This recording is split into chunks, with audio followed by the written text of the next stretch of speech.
Hey guys, welcome to Green Bean Fiction. So in today's video we are gonna see, what if Deku became Sith Lord and fell for Mina? Movie. This story is Izuku, El Lado Oscuro de un Hero by LeonardoGeron. Before starting, make sure to hit that like button, as your one like motivates me to bring more stories, and subscribe the channel if you are new so you won't miss our latest videos. A year had passed since the events of the series. After that, the entire UA school was at peace because there were no more recent attacks from the League. Those that remained disbanded, and little by little, everyone was arrested. But thanks to that, our favorite green-haired boy was able to concentrate more on his training to use one for all at 100%. But it wasn't all training. Uraka mustered all the courage she could to confess to her secret crush. In the end, he reciprocated her feelings, but the pink-haired girl was sad. Well, happy and sad. Happy because her friend had a boyfriend, but sad because she had certain feelings for the green-haired boy. Another thing to mention is that Eri was able to develop her quirk so well that she was able to heal All Might, bringing him back to his former glory. Present. We are now in the dormitories of the now 2A. They were at the end of my party because summer vacation was approaching, but now we will focus on a girl in pink and another who is transparent. Toru. Yawning. Hey, don't you think it's a little late? But he didn't receive any response from Mina. Earth to Mina. Snapping his fingers. Mina. Oh, sorry Toru, I was lost in thought, discreetly glancing at a green-haired boy who was talking to a brunette. Toru. Oh, so you were thinking about Midoriya, in a flirty tone. Mina. Nervous and blushing. What? And no, it's not that, it's just. Toru. Don't worry, you can trust me, encouraging her to confide in him. Mina. Sighing. Okay, it's just that, whispering, I like Midoriya. Toru. What? But she would be silenced by the cuckold's hand. Mina. Shish, they'll hear us. Toru. Sorry, you took me by surprise, but why do you like Midoriya? I always thought you liked Kirishima. Mina. That was before, but apparently he has a girlfriend outside of school. But when I saw him fight Bakugo, something inside me stirred. After everything that happened at the USJ, his fight against Stain, and then his fight against Todoroki, he's an incredible and admirable person. He also helps everyone without complaining and doesn't care if he gets hurt as long as no one else does. He never stops smiling. It's one of his most endearing traits. And lately, he's been helping me with my training, but if it doesn't go well, he stays with me no matter how long it takes. That's what made me fall in love with him. Still looking at the boy. Toru. But Midoriya is with Uraka, you can't feel. Mina. Yawning. Oh, I'm tired, I'd better go to sleep, see you tomorrow. So one by one everyone left the dorm room, but we'll pay attention to one boy in particular. Exactly, Midoriya. He was having a nightmare, but not just any nightmare. This one seemed so real that he could feel himself falling asleep. In Izuku's dream, we see Izuku walking along, but he notices a few things. A couple is arguing, then a car alarm goes off. Finally, he arrives at school and finds everyone he knows standing in a circle, blocking his view of what they're looking at. Izuku. Hey guys, greeting nicely, but All Might. You killed her, with shadowed eyes. Izuku. What happened? Nervous. Uraka. You killed your own mother, showing him his mother's corpse. Izuku. Crying, Mom. But everything went black, only to see a volcanic area around him where only ash could be breathed, but that wasn't the strangest thing. He fixed his gaze, still hooded, and what he could see was that his skin was gray. Hello young Midoriya, haha, in a dry voice. Izuku. Who are you? Approaching, but suddenly stopped. Do you want to save your mother? Looking him in the eyes. Izuku. What is this going to happen? With tears welling up in his eyes. Depending on the strength, yes, but I can save her. Izuku. What, please tell me. Calm down, young man, everything in its own time. Now wake up. Snapping his fingers. Upon waking, he asked himself, was that real? He checked himself to see if he had anything wrong with him, but he didn't. Then he proceeded to change his clothes, brushed his teeth, and left his room. Meanwhile, in a galaxy not far away, because it was right next door. Ha, now it's just a matter of time before he's mine. Follower.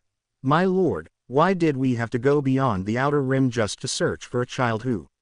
But he couldn't finish as his throat was closing up. AHGG. You're questioning my choice of apprentice, raising his hand, which was half open. Follower. P pay AHHGRDO name, however he died from the addiction. Take it to the garbage dump. Soldier. Yes, Emperor, saying that, he lifted the body to the garbage dump. Return to Earth. We can see how the green-haired boy was having breakfast alone, but he wasn't so alone because a certain alien was watching him. Mina. Calm down, Mina, for once have the guts to tell his beautiful boy to his face. No, I have to confess. He'll probably say no anyway, but at least I'll get rid of this huge burden and we can be friends. We are now in Principal Nezu's office, who summoned the entire Class 2A along with all the teachers, as well as Midoriya's mother. Only Izuku and Mina were missing. Nezu. Thank you so much for coming at this hour, especially you, Mrs. Midoriya. All Might. Nezu, why did you call us all here? Looking at all of Izuku's acquaintances. Nezu. Sighing, I called you about this. Turning on the computer and showing them a recording of Izuku with Tamura. Everyone.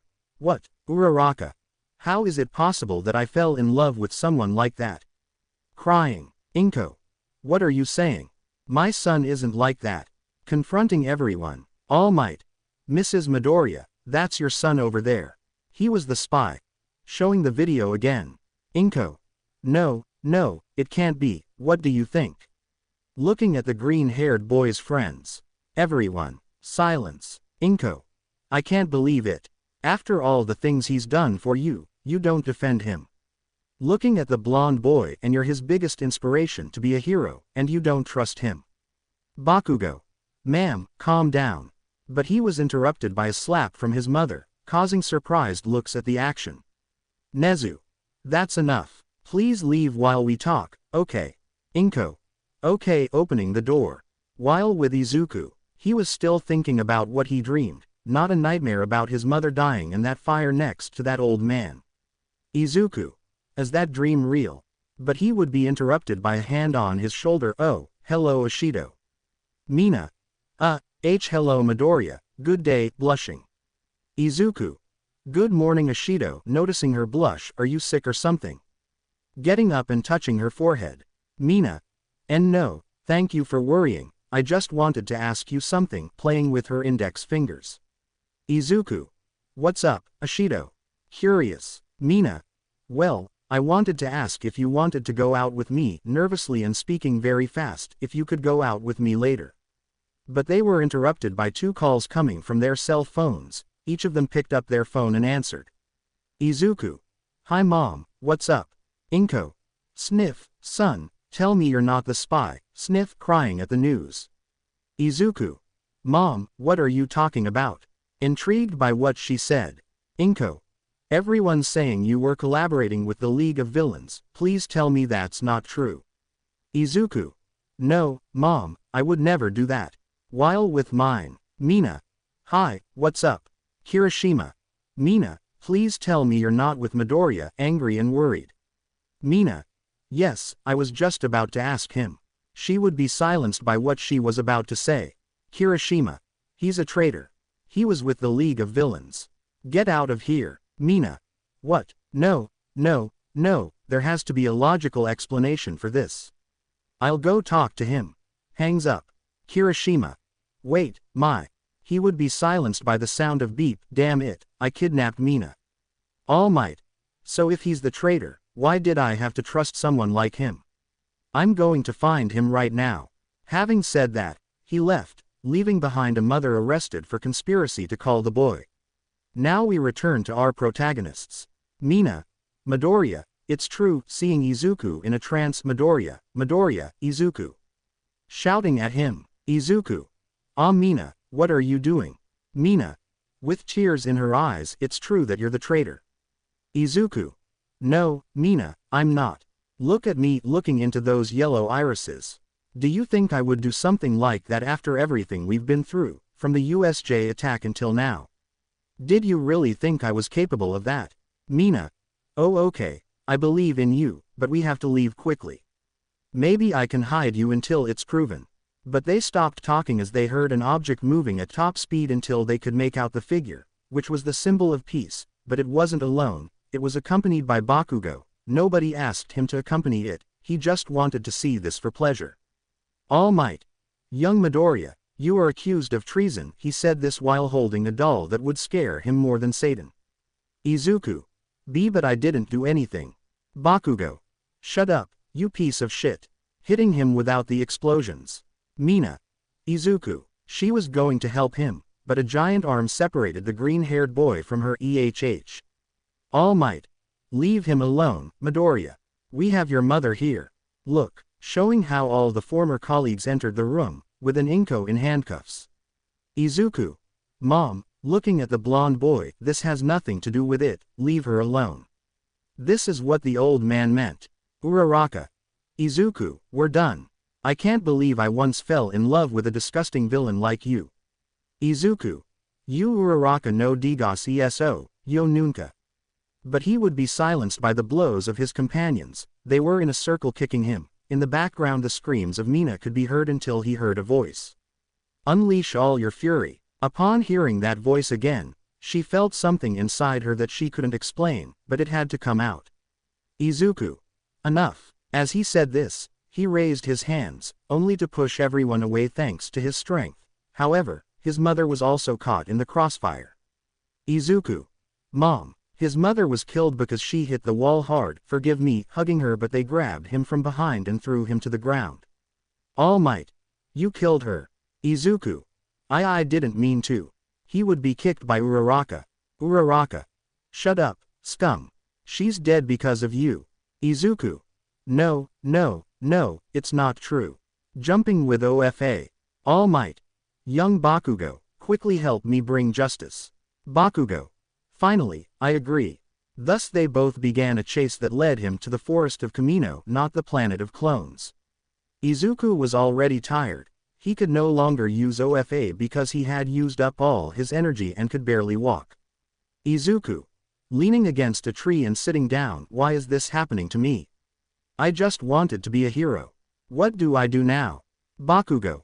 I'll make you dead, throwing him with his explosions into a mountain, creating a crater at its base.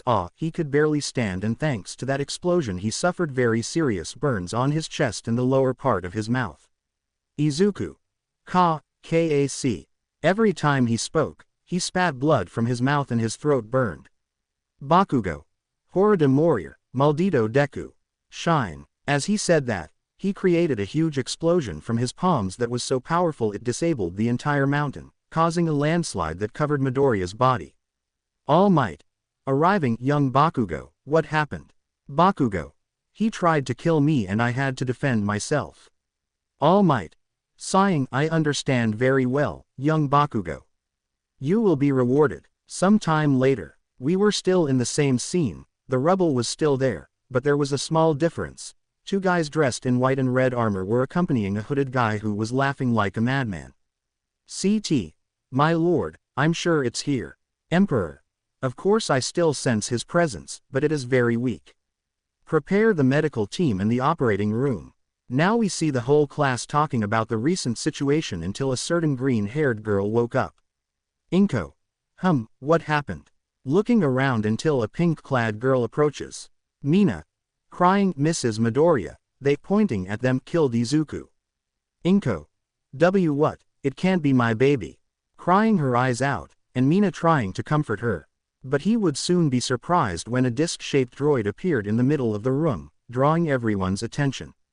Iida. If it's another one of Hatsune's inventions, now is not a good time. But the robot produced a hologram showing a hooded man with wrinkles and yellow eyes that penetrated everyone. Hello young heroes, ha ha ha. Momo. Who are you? Afraid because of his appearance. They don't care, but they would care because they attacked their partner. Bakugo. Because he was a fucking traitor who deserved to die. Mina. Still comforting the green-haired boy's mother, shut up, idiot. Haha. I like that enthusiasm, girl, but he's not a traitor. Everyone. What? Haha.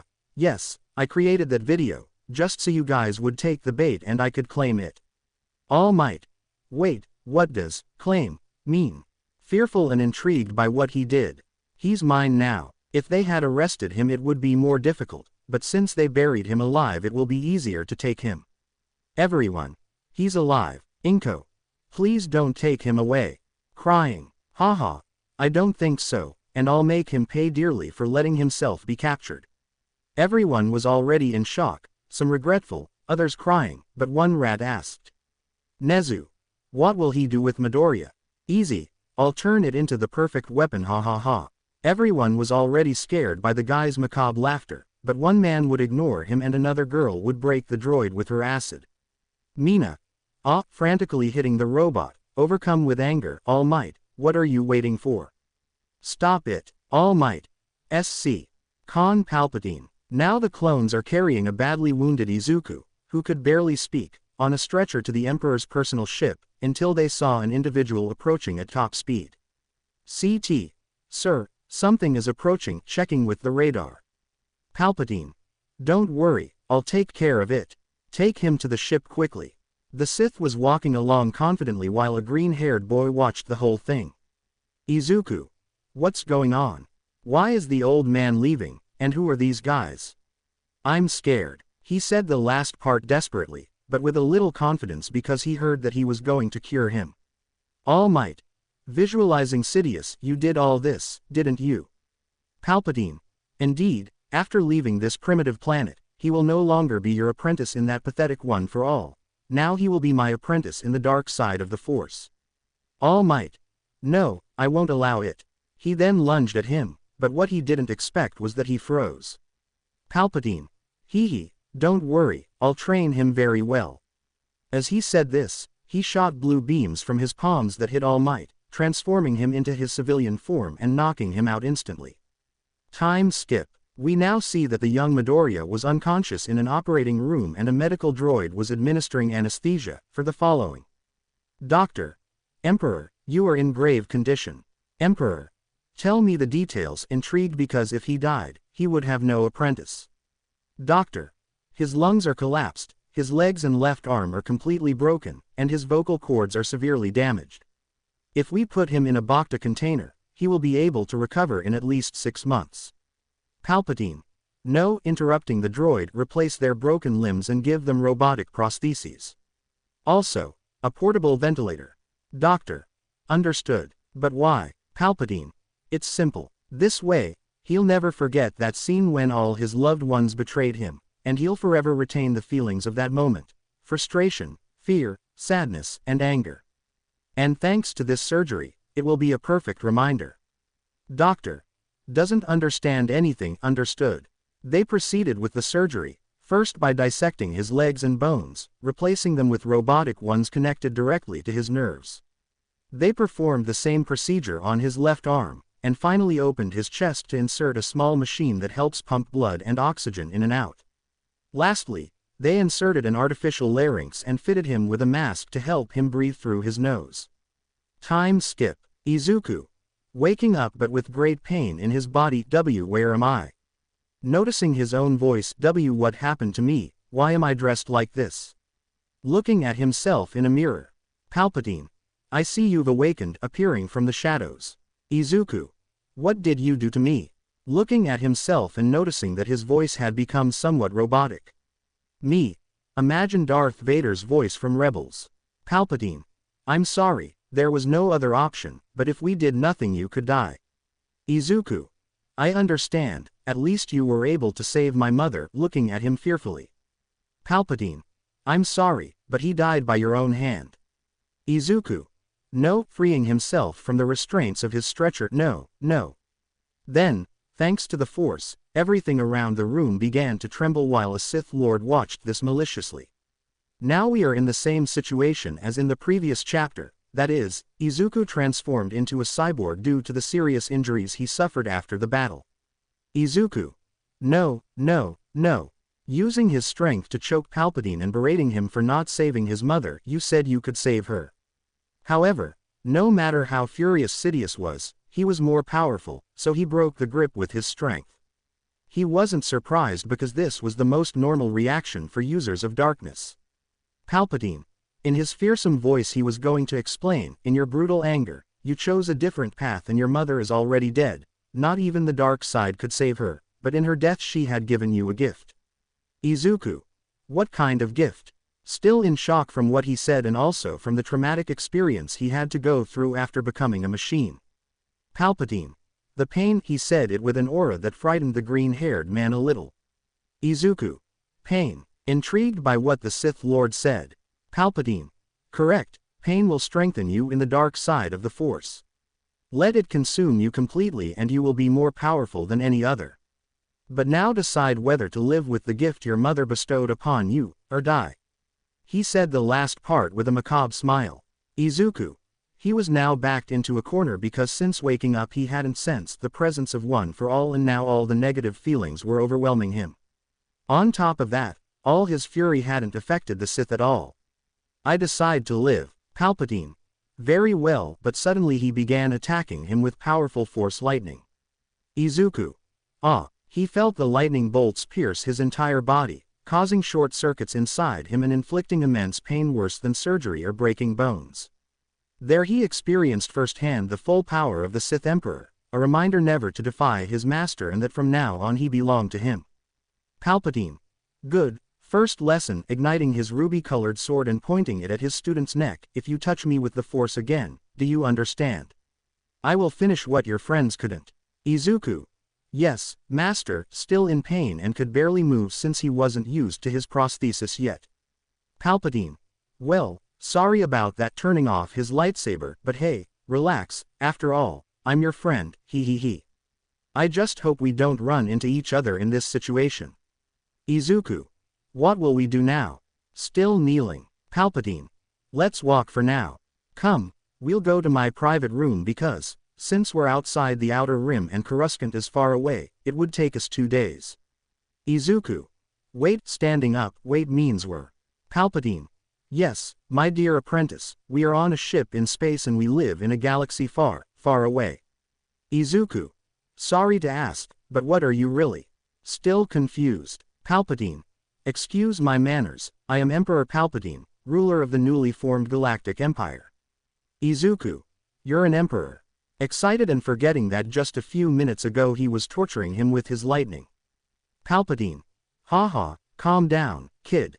But I'm not just that, I'm also a Sith Lord named Darth Sidious. Izuku. What is a Sith Master? Curious. Palpatine. We Sith are users of the dark side of the Force who use our power based on the 4 key emotions: anger, sadness, frustration, and pain. Izuku. Wow, and that's what I've become, muttering. So if I suffer more or have more anger, I can become very strong, but I also have to develop the powers of strength and create various tactics to use it. Palpatine. Stop murmuring and relax, all your doubts will be answered in due time. In the meantime, I'll bring you up to date. So he began to tell him about the Jedi Purge, the Clone Wars, the Separatists, his former apprentice Darth Tyrannus, and how he tried to assassinate him to become a Sith Master. He also told him about the Jedi, their countless wars, and how they were now scattered among the stars, until the green-haired boy asked him a question. Izuku. So when was that purge? Scared by all the power Palpatine could wield, another reminder that he should never attempt another attack. Palpatine. Feel free to ask. Izuku. With artificial respiration, when was Order 66 issued? He wouldn't ask just for the sake of it, because he had a theory. Palpatine. I've been directing Order 66 for 2 months. That was the lighter to ignite a long-ago memory. Flashback. We see how everything was peaceful and prosperous, some were talking in the hall or making a mess. But then that drug addict, Aizawa, arrived. Aizawa. Very well, today we will do a group project in pairs. I will select you. Everyone. Understood. This happened to everyone until only 4 remained. Uraka. Let me be paired with Deku. That way we'll have some fun. Aizawa. Okay, the last 2 will be Midoriya and Ishido. Uraka. What? With her usual smile, but inside she was burning with jealousy. Mina. Yes, what a great job it is to bribe the teacher. Izuku. Professor, why do you have a cat? Pointing at Aizawa's feet. Aizawa. I'll find it there. But he couldn't continue because they saw Izuku staggering for no reason. Mineta. Midoriya, are you okay? But he fell from his seat, alerting everyone to take him to the infirmary. Findel flashback. Izuku. And that's what happened. Palpatine. Then you felt the imbalance of the Force. He was happy because he would have more connection with the Force. And another thing, I removed that filthy peculiarity from your body. Izuku. You took it from me, clenching his fists. Palpatine. Yes, because that power belonged to that hero named Deku, but you are a different person, a Sith Lord. From now on you will be called. But suddenly the screen goes black, only to hear Sidious's voice. 7 months have passed since the events of the Purge, and everything had changed in the galaxy. The name of the Empire was now dominating the galaxy from the core planets to the edge of space. But we won't focus on that. Instead, we'll focus on the training of Darth Malgus. Since arriving on the Empire's core planet, he learned all the knowledge of the Force and the dark side from his master. But if he failed his training, he would be punished with lightning, thus increasing his strength through pain and suffering. But that wasn't all. He also had access to the ancient Jedi temple where he could gain even more knowledge of the Force. He learned various lightsaber combat techniques, which he practiced on training droids. But that wasn't all. The more he practiced manipulating the Force, the more the darkness slowly consumed him, causing his mind and body to change drastically. For example, his skin had turned paler, but nothing out of the ordinary. However, his mind was already corrupted. Now he no longer cared who stood in his way, whether a hero or even a child. Nothing would stop him from getting what he wanted. We now find ourselves in a training field where Palpatine asked him to lift several stone columns at once. Palpatine. Let's go as you wish, exterminate the Jedi with that power. He said this while watching as his apprentice barely lifted 15 columns instead of 30. Izuku. I'll try, teacher. He could barely lift the rocks 2 meters. Palpatine. I think he needs inspiration. Malgus on Earth says they gave the OFA to another student, the one who calls him Bakugo Katsuki. Izuku. What? How is that possible if Kachan is a? He was interrupted by his teacher. Palpatine. Don't stop concentrating, hold back that anger and strengthen that feeling to become stronger on the dark side. He only listened, concentrating on how the OFA had given him, failing every time because he always broke his bones and someone always got hurt, until he let out a great scream, breaking all the rocks and shooting lightning bolts from his only organic hand. Palpatine. Very well, very well. We'll end here. Please follow me to the balcony. Thus, the 2 Force sensitives went to the Emperor's palace balcony, only to shock Malgus. They witnessed a large crowd gathered in Coruscant's central plaza, listening to a speech by Moshe Mida, one of Palpatine's closest confidants, declaring that the Jedi were not the peacemakers they believed themselves to be. In the square, Amida. Dear citizens of Coruscant, today we celebrate that the Empire survived the Jedi conspiracies to overthrow Emperor Palpatine, and now let us celebrate the new era and the end of tyranny. Upon saying that, the clone troopers threw all their lightsabers into the forge, causing a lightning bolt that frightened everyone present. With the Sith, Izuku. Master, what is Mr. Amida doing? Palpatine. Today we will show you that the Jedi are not as powerful as you believed, and the way to do this is to destroy your lightsabers. Izuku. What are the main weapons carried by Jedi and Sith? Palpatine. Indeed, but changing the subject, it's time you acquired a weapon worthy of a Sith Lord. Izuku. Seriously, with sparkles in his eyes, but he realized his attitude. Sorry. Palpatine. Ha ha ha, relax, we're friends after all. Izuku. Then I can grab one of those burning swords, pointing to a forge destroying everything, while people applauded. Palpatine. Not young apprentice, as Sith tradition dictates, the crystal must be taken from its original owner to be corrupted. Izuku. I understand, looking at everyone celebrating. Palpatine. Do you know the difference between the lightsabers of the Jedi? Izuku. No, teacher, even when I was in the library I still haven't read that part. Palpatine. The truth is that they're not very different, except that the Sith lightsabers are made to bleed. He said the last part with hatred. Izuku. Bleed. Intrigued by the answer she gave him. Me. Okay, imagine Malgus instead of Darth Vader, and while I'm at it, Izuku still has green hair, but it's shaved on the sides. Palpatine. You see, kyber crystals are also living beings for some reason, and like any living creature, they feel pain just like a person. So, Through the dark side, you have to corrupt them with pain, until they can't bear it anymore and bleed, causing them to turn red. Izuku. I understand, and I'll go to the ship. Palpatine. Very well, I will leave you on any planet to begin your search and a guide droid to help you on your mission. Izuku. Okay, before separating from his teacher, I appreciate it a lot. Palpatine. Why? Izuku. For teaching me that the power of the dark side is much more powerful than the garbage that is OFA, he said the last part with disgust. Now we see how a Dark Lord was left on a deserted planet to begin his crusade for the Kyber crystal. In the middle of nowhere, he will ask for assistance from his droid assistant. Malgus. Tell me, is there a command post here? I'll steal a ship to start the search. Droid. This one takes the form of a small, floating disc. There's a camp in 100 meters. Malgus. Good luck. Thus, a half-man, half-machine, and a half-machine traversed the sandy plain while some crew members nearby spoke. Crew member 1. Captain, so we can take all the merchandise to Alderaan. Captain. Simple, let's join the rebel cause, moving some boxes to put them in the ship. Crew member 2. Why? Things are better than ever since the Clone War ended, the income is pouring in. Captain. Perhaps, but to what extent? Don't you think it's a little suspicious that the Jedi betrayed us? Besides, there are rumors that the Emperor is a Sith. Crew member 4. No, it's not impossible. Crew member. That actually makes sense. But they stopped talking because they noticed a hooded man approaching from afar. Captain. Prepare your weapons, lads. It seems the Empire has found us. All. Yes sir, loading blasters. But the captain was suffocating for no reason.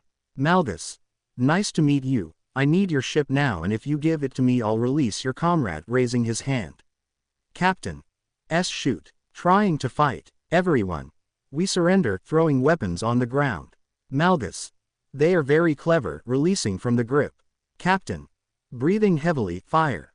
Upon hearing this, everyone grabbed their weapons only to fire several brown beams, but once again Malgus raised his hand, deflecting the plasma's trajectory, and with his single organic hand launched the beams that struck the crew directly, leaving only the captain alive.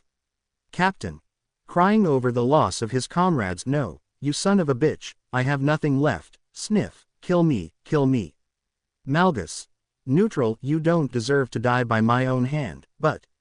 Out of nowhere, the captain pulled a pistol from his belt, pointed it at his head, and fired. Malgus. No one challenges a Sith Lord. Time skip. Now Malgus, along with his droid assistant, was somewhat confused, since he barely knew the ships of the Empire and now he had to pilot a completely different model. Malgus. Droid, tell me, what's on autopilot? Droid. Yes sir, just tell me where to go. Malgus. I think there's an old Jedi station called Brighton. Droid. Then we'll head there. Meanwhile, at Brighton Station, things were perfectly normal. The clones were talking amongst themselves, gambling, checking their inventory, but we'll focus on one in particular, and you'll soon find out why. Ding. Guys, look at this, grabbing a lightsaber and turning it on. I'm a Jedi. Kitcher. Ding. Leave that alone, taking the sword and turning it off, you'll get us into trouble. Ding. Well, but I can't believe it. We were created for battle, not to guard Jedi filth. Kitcher. Yes, I think the same, but you'll see. Let's see which cadet. CT1. Attention captain in the room. All the clones stopped what they were doing to form two lines around a clone dressed in black. Rest well. For those who don't know me, my serial number is 7567 or Rex. Vald. Rex moment, what happened to you in your Phase 2 armor? Rex. Easy. The Emperor gave me and my Legion orders to hunt down the remaining Jedi scum. Furthermore, the Legion will now be known as the Purge Troopers, due to our uniforms and the total extermination of the Jedi scum. Ding. Permission to speak, sir. Standing at attention. Rex. Permission granted. Ding. How did it feel to kill that bastard Krell? Everyone. Ding. Shouting at what their partner said.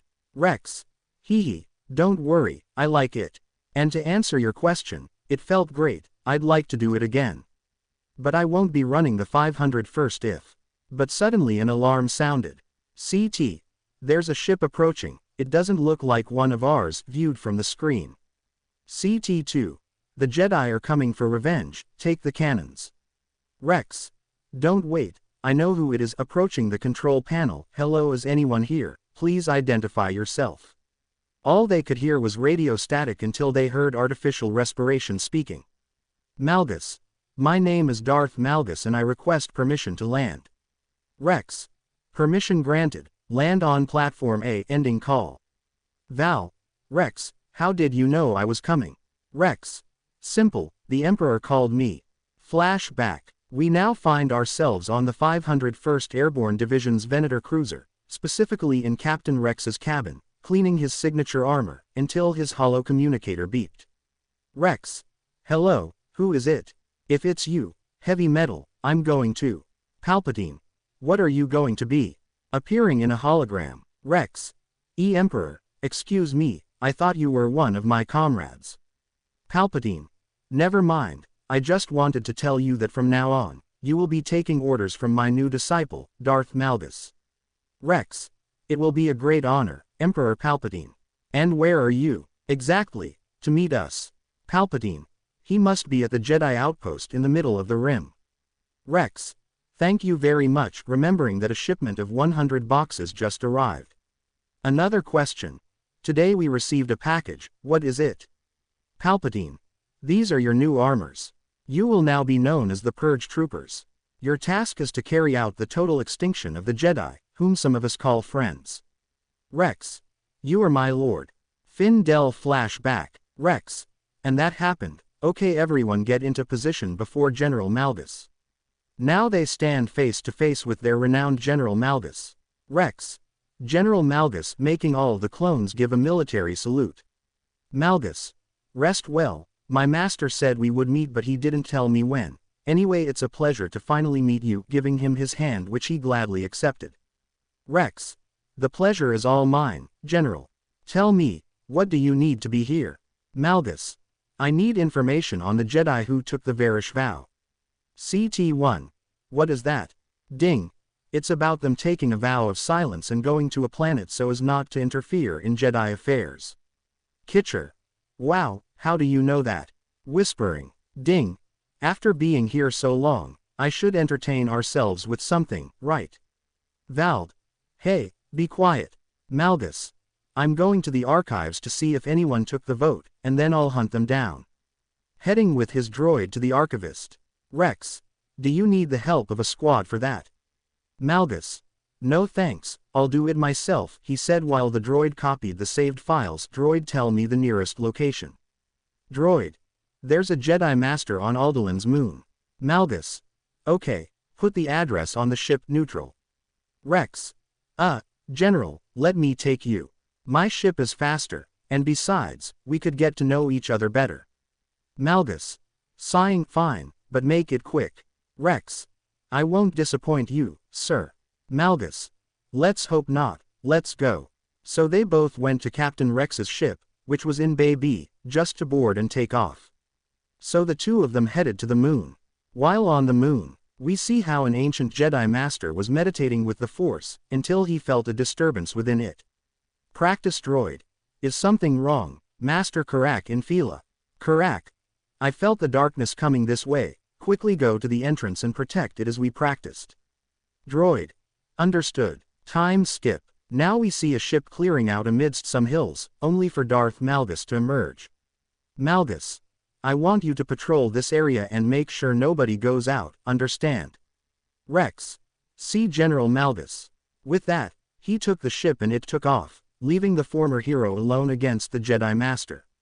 He traveled for quite some time, until he heard a scream coming from the very top of the cliff. Karak. You. Calling the green-haired boy's attention, you smell of darkness. You were responsible for the massacre of my sisters and brothers. But it would be interrupted because Izuku was strangling him with force, but he would be freed by a great concentration, he would be liberated. Malgus. No, but I'll finish it. Determinedly. Karak.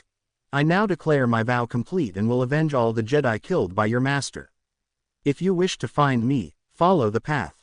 Izuku continued along the path, but he could hear hatches opening in the background.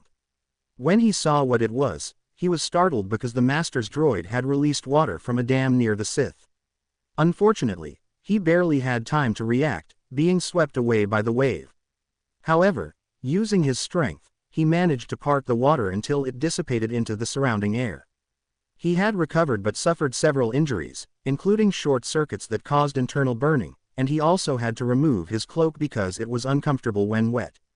Now I head towards where Karak was, and almost at the base of the mountain I can see a humanoid droid carrying an electro sword.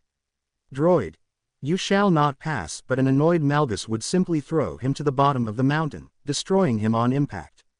Malgus, I'm fed up with your tricks. Shouting, where are you hiding, coward? Karak, I'm here, but I see you don't have a lightsaber. Malgus, that's why I've come here, lifting several rocks towards the white-haired boy. Karak, you have good skill stopping the rocks but not enough throwing him. He was able to dodge some but the last two hit his legs, exposing his robotic parts. Malgus, I won't leave without your old lightsaber creating force lightning, but Karak, having more experience in force manipulation, deflected it towards the lightning wielder. In the background, you could hear screams of agony due to the pain caused by the lightning, which was the same feeling he had felt when he was first punished by Palpatine.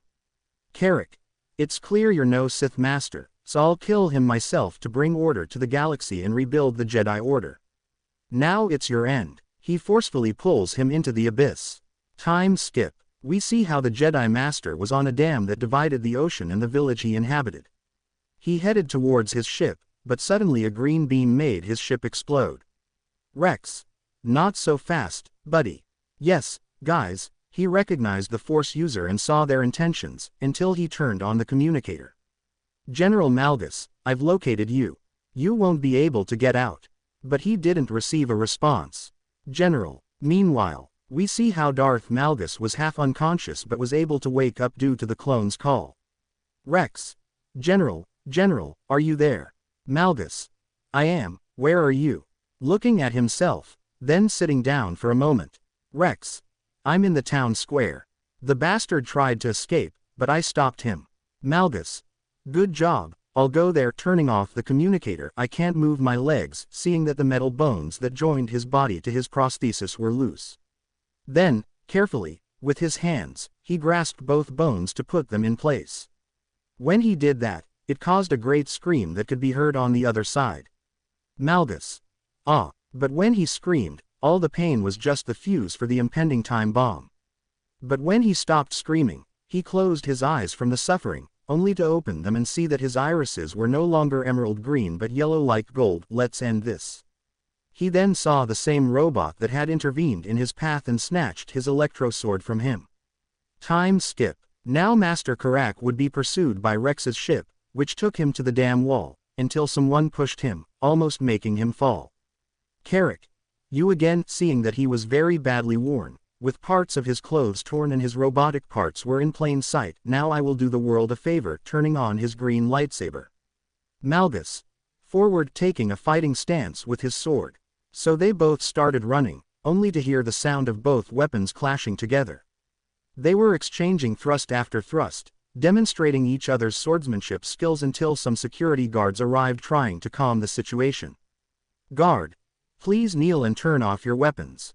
Then the Sith gave him a kick, forcing his opponent back, to strangle the guards and throw them into the void. Karak. No, releasing them from the straitjacket and putting them in a safe place. You're a monster. Malgus. I am. He said this while using all his power. He destroyed one of the machines that kept things in order. He knew perfectly well that if he broke the dam, thousands would drown, but he long ago abandoned the identity of a hero who sacrificed himself for others. Now he is a Sith Lord who would sacrifice anyone to get what he wants. In the end, the water was overflowing, almost flooding the area, if it weren't for Karak trying to stop the giant wave. Karak. They have nothing to do with this. Please help me stop this and I'll give you my life. Desperately, as he watched people scream and flee. If I were a Deku, I wouldn't hesitate for a second to help those people, but as I said before, Darth Malgus wasn't a hero, he was a Sith. Then, with a swift force movement, he snatched the lightsaber from the master and began to choke him.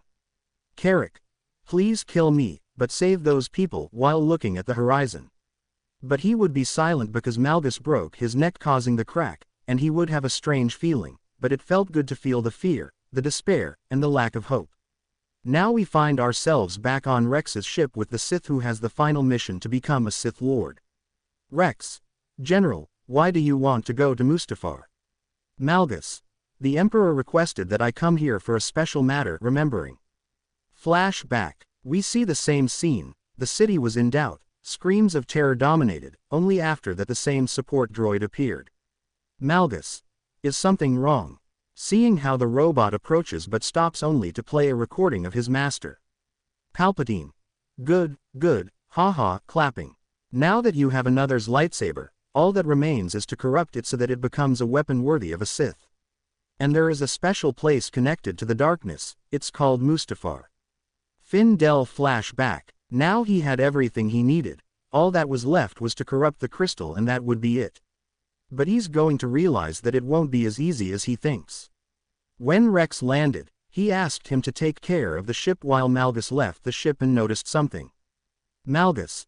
This place looks like the one in my dream, looking at the entire volcanic landscape, this won't be. But as he was about to finish his sentence, something made him feel a malevolent aura, until he saw a cave.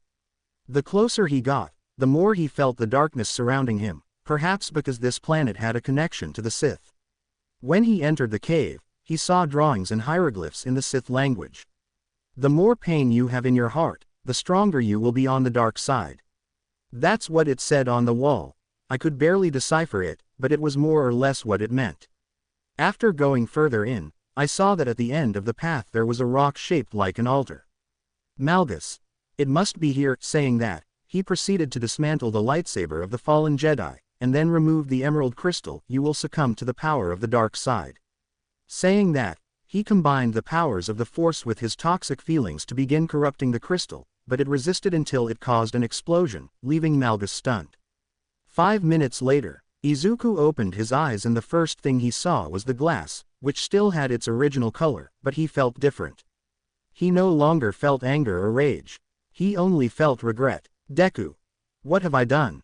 He said this as his eyes returned to their green color and took on a melancholic tone. I betrayed my principles because of this. Looking at the parts of the lightsaber, I must fix this.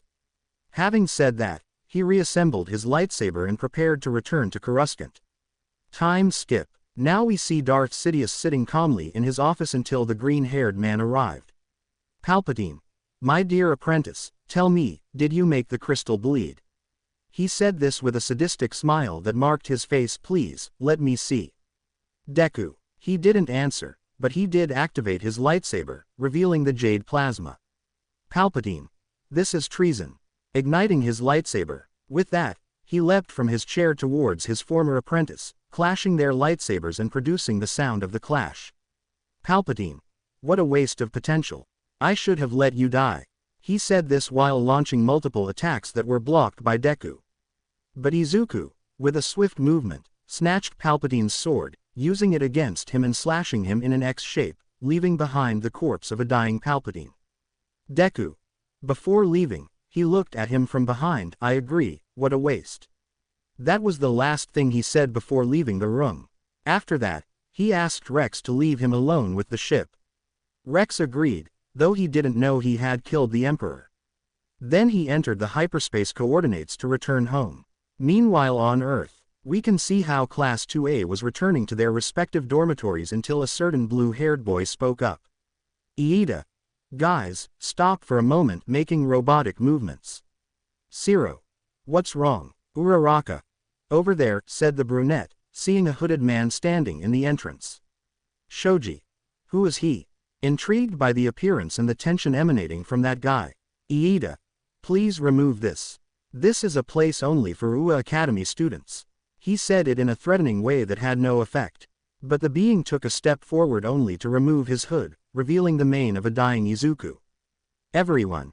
Izuku. Everyone was in shock because they saw he was live and also because of his new appearance, which made him look like a villain. Deku. Hee, yes, it's me. I missed you guys. After that, they all hugged him so possessively that it would crush the boy's artificial lungs. Deku. Calm down, Guys, but he was overwhelmed by a million questions until he fixed his gaze on a brunette and his breathing became agitated. Uraka. Lorando, Deku. When she said that, it was the last straw. She let out a huge scream and her eyes turned yellow again. Malgus. No. Having said that, he returned to Mustafar, specifically to the cave. Apparently, the crystal was manipulating him with illusions to make him return to the light side and become a hero. Malgus. I always hated that name, I only put up with it because of Uraka, but when she betrayed me I had no reason to put up with it anymore. He then got up, and this new mix of feelings the Sith had could make him surrender to the dark side. Malgus. Deku was a stupid idealist, he spoke to the jade crystal as he slowly walked towards the altar. He was always sacrificing himself for others, breaking bones, and for what? He never received any recognition, not even a measly thank you, young man, just scoldings for being such a lazy piece of shit. But when everyone believed I was the spy, no one doubted me. Because of him, they turned me into a half machine, he said, placing the crystal on the altar. The only one who helped me and saw my potential was Master Sidious. He saw my potential. I owe him my life, and you wanted me to kill him. Then, with these new thoughts, he put even more effort into it until he saw the crystal slowly change color, making it clear that he was already bleeding before the Sith. After a while, it had turned a ruby color. Malgus. Save yourself if you're a weapon worthy of a Sith Lord, refurbishing the lightsaber that once belonged to a Jedi, but was now for a Sith Lord. Now we see Palpatine, along with his Red Guard, talking to one of the high-ranking officials of the Empire. Palpatine. So tell me, how's the Death Star project going? Tarkin. Today we were able to. But it would be interrupted because Malgus, with the help of Force, pushed the guards away, frightening Tarkin. Palpatine. Ah. No one informed me of your arrival, he said while watching her approach slowly. Gentlemen, please withdraw. Everyone present withdrew, giving Malgus strange looks, before leaving apprentice and master alone. Palpatine. Well, tell me, were you able to find any Jedi to take their lightsaber from? Izuku. He said nothing, he just ignited his crimson saber, causing Sidious to smile broadly. Palpatine. Well, rising from his seat, I'm very proud of you. Izuku. Thank you, Master, although I don't entirely like the handle. He turns off his sword. Palpatine. It's okay, if you want you can create your own lightsaber but. Izuku. Okay, thanks. I'll be in the Bacta container if you need me. Having said that, he retired to his room in the Emperor's palace. He was now in his chamber, specifically in the Bacta tank, meditating. In the boy's twisted mind, one could see a version of himself shrouded in darkness, but certain parts were still illuminated, signifying that he was clinging to a memory. That same memory was of him having a good time with a certain pink-haired girl. Flashback. They were studying math topics that they didn't yet understand. Izuku. And if you move the plus sign, it becomes negative, explaining the calculations. Mina. Writing in her notebook and doing the exercise by herself, that's fine, handing over the notebook. He looked closely and realized he had done it perfectly. Izuku. That's great, girl, a 10 out of 10, giving her a smile that caused a slight blush. Mina. Thank you so much. She lunged towards him and gave him a hug. Izuku. Wait, Mina, make me addicted. Findel flashback. Izuku. Gee. The next day, we see the boy talking about lightsaber maneuvers until a hologram of the Emperor appeared. Izuku. Master, kneeling, is there a problem? Palpatine. No, I just want you to come to the Jedi Temple. Izuku. If my lord, turning off the holo call, asked me what I wanted. Then he dressed, put on his hood so as not to attract attention, and left the palace for the temple. As he walked, he discreetly observed the different races that existed on Coruscant, because it wasn't every day you saw several extraterrestrials living together, but he saw a couple who were having a good time. Flashback. After helping her study, as a thank you he suggested they go out on Saturday. He was in a plaza dressed in blue pants and a red jacket with gray sleeves, waiting for her for about 5 minutes until his eyes were covered. Guess who I am, behind the green-haired boy and covering his eyes. Izuku. You're a cute girl, pink skin and hair. And a cuckold too. Mina. What a cuckold, hitting him on the back, and well, how do I look turning around completely? Izuku. Blushing like a god. You look very beautiful. Mina. Ah, thank you so much, Izu. Well, where are we going? Izuku. Do you want to get some ice cream?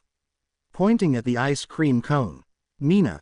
Let's go, she said while taking Izuku's hand. After eating ice cream that tasted like nothing, they went to an arcade where they won enough tickets, only to get a medium-sized pink rabbit. They kept playing until the sun set on the horizon, forming an orange sky. Mina. Happy I had a great time, Izu, and thank you so much for the plushie. Hugging the doll possessively. Izuku. Hee, no problem, I had a great time too. Both were sitting on a bench. Mina. Nervous about what she was going to say. And how's your relationship with Uraka going? Izuku. It's wonderful, it's the best, and we're always together. Mina. Depressed but hides it with a smile. And before that, you weren't interested in another girl. Getting a little closer until she had the boy's hand in hers. Izuku.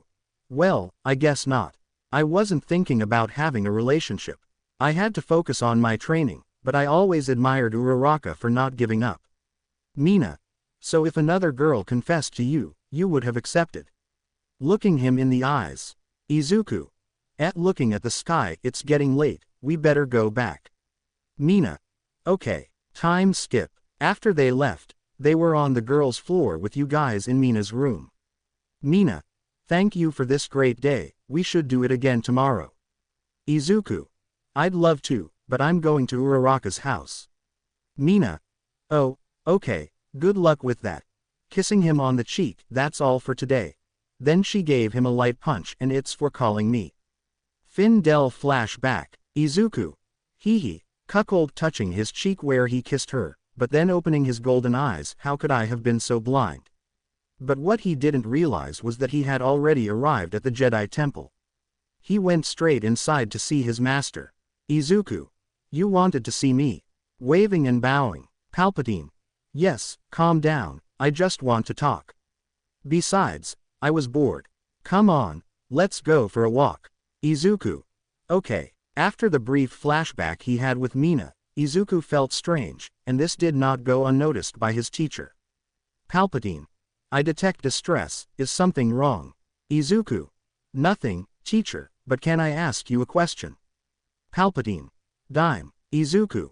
Are there any Sith who fell in love and were able to have a girlfriend? Calm and neutral. Palpatine. Surprised to tell you the truth, there were several cases, like Darth Revan, but it didn't turn out well. Izuku. I understand. Perhaps I'll have to contact her. And when will we invade Earth to claim it for the Empire? Palpatine. Patience, young apprentice. We must resolve several conflicts before entering into another. Izuku. Clenching his fists. I understand. Palpatine. Oh, speaking of conflicts, I'm sure you've heard about the rebellion. Izuku. I heard the rumors. Palpatine. Well, it seems the leader of this rebellion contacted us to make a treaty, and I want you to go. Izuku. Because I don't know anything about politics. Palpatine. Maybe not, but you know how to intimidate people, and besides, if they don't accept our conditions, destroy them. Izuku. Okay, teacher, but will I have to go alone?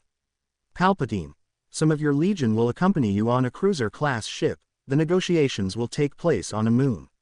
Izuku. Okay, teacher, I won't disappoint you. Palpatine. You'd better. Now let's change the scene. We see several clones, almost all dressed as Purge troopers, but some had details or designs that distinguished them from the rest. For example, one had a hand drawn on his chest, another had the Imperial symbol on his helmet, and yet another had modified his helmet to his liking. Fives. Hey, these new armors are awesome. Inko. They are also very comfortable. Jesse. I like it too, but looking at Rex, you never told us anything about the new general. Rex. Sorry, I was a bit busy, and he seems to be good in his own way. Fives. Like, in their own way. Curious. Rex. Apparently he's proud, doesn't want help and wants to do things alone, but when I need support he accepts it and doesn't scold me if I do something wrong. Echo. He seems like a nice guy. Shrugging. Heavy. As long as it's not like Krell, everything will be fine. Jesse. Well, I think we'll meet him soon. Noting that Malgus was arriving, then Rex approached him. Rex. General Malgus, all present give a military salute. Malgus. You don't always have to be formal with me, a simple hello is enough. Everyone. Yes, sir. Malgus. Okay, now you know what the mission is about. Fives. If we have to escort him to a diplomatic meeting with this rebellion. Heavy. Ha, they're going to give up anyway, they know what we're capable of. Malgus. Seriously, maybe on the trip they can tell me how they destroyed those separatists. Neutral. Heavy. It will be a pleasure, sir. Time skip. Then they set course for that moon in an Imperial cruiser-type ship. All the clones told them how they met Rex, his battles in the Clone Wars, and his countless fights on Geonosis and Umbara. Until something happened. Pilot. It seems some ships are approaching. Co-pilot. There are 3 of them, I'll try to contact them. Turning on the radio. Hello, this is cruise ship reporting, this is Empire route, please withdraw. But they did not obey and began firing at the ship. Pilot. Impact, hold on tight, activate the shield. Co-pilot. I can't, they destroyed it. Ah, the shots were fired directly into the cockpit, causing an explosion inside that killed the clone co-pilot. Rex. Entering the cabin. God, what happened? Pilot. We are being attacked by several ships, they are not separatists, they look like civilian class. Rex. It must be the rebels. It's a trap. Turning on the communicator. Quick, everyone to the escape pods and protect the general. Now everyone went to the escape pods, however Rex could not be with his companions and they had to use another pod, separating from the group. Time skip. We can see how Palpatine tried to contact his student, but nothing happened. Amida.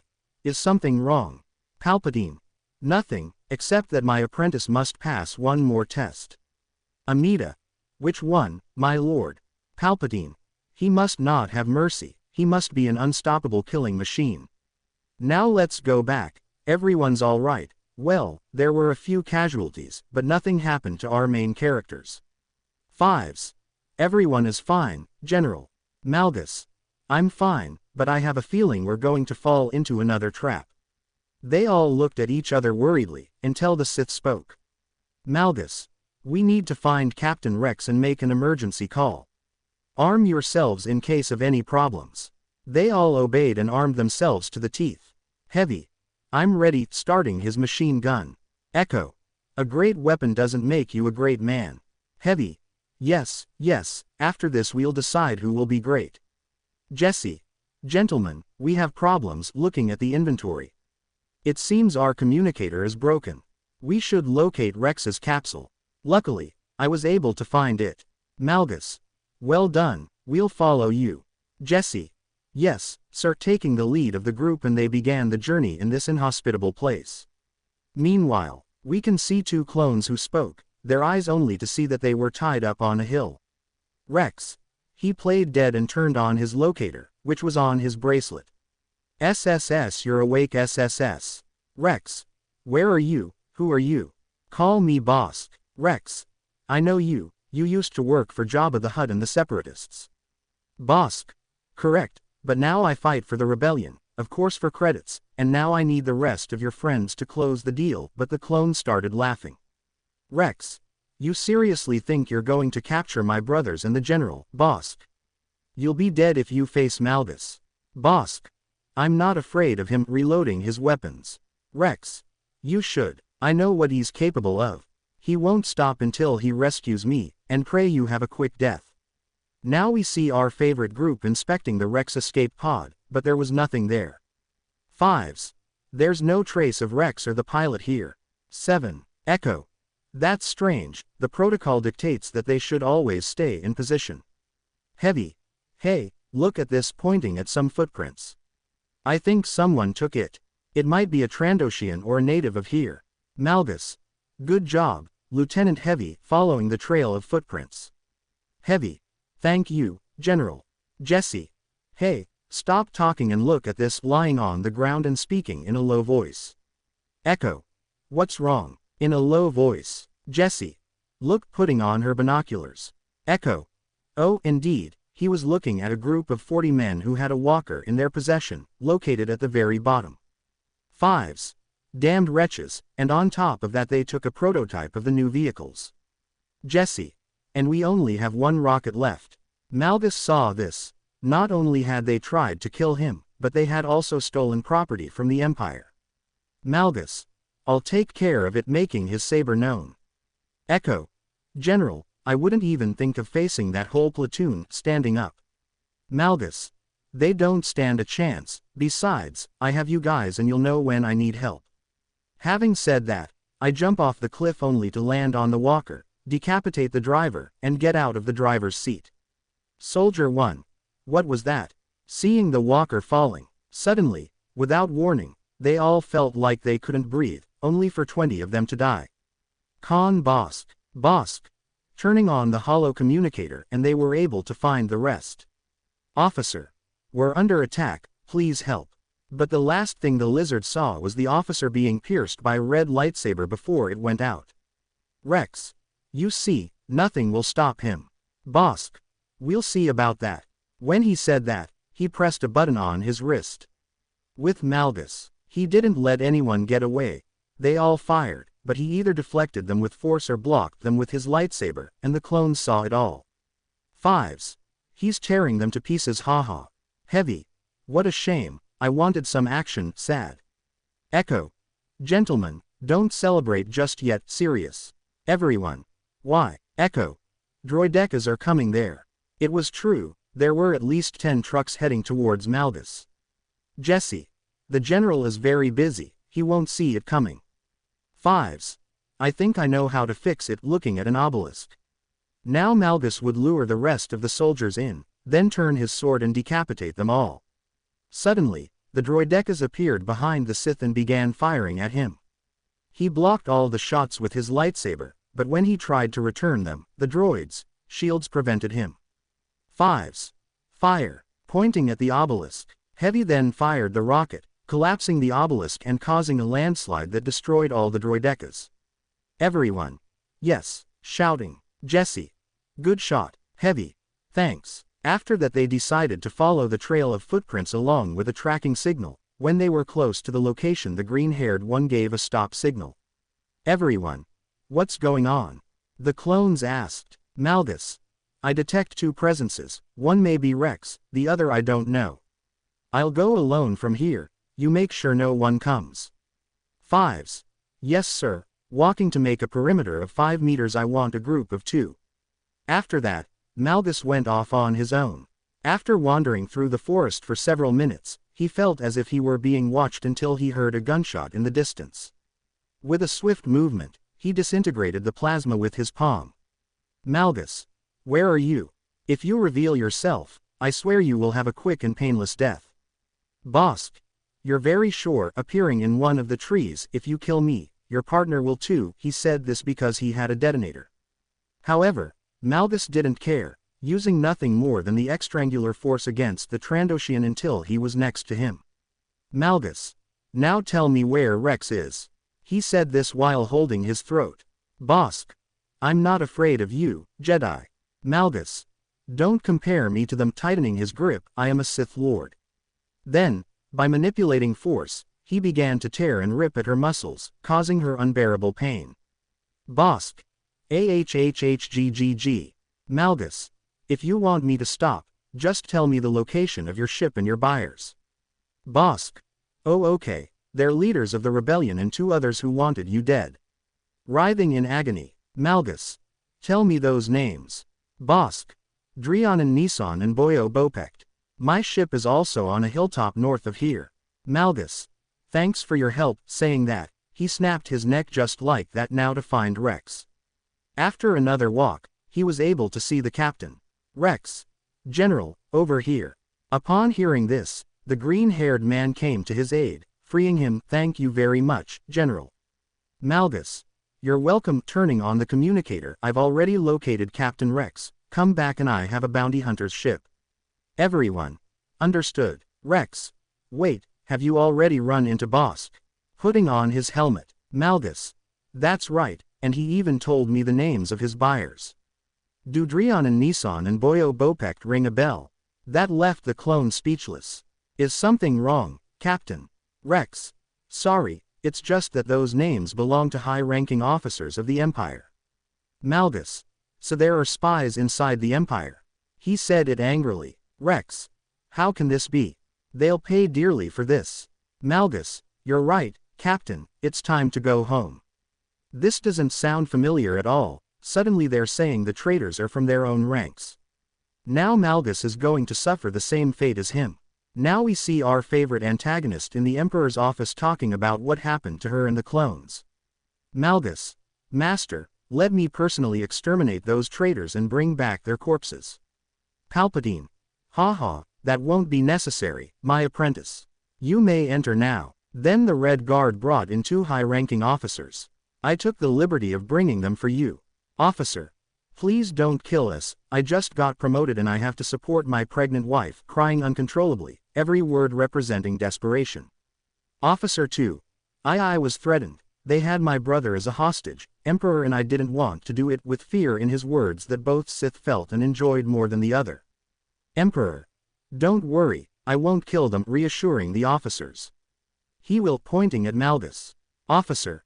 And no, please don't, I'm scared. You could see the terror just by looking at his eyes as tears fell to the ground, however he would stop because he felt pressure on his neck. Malgus. How dare you humiliate yourselves like this in front of the Emperor? Emperor.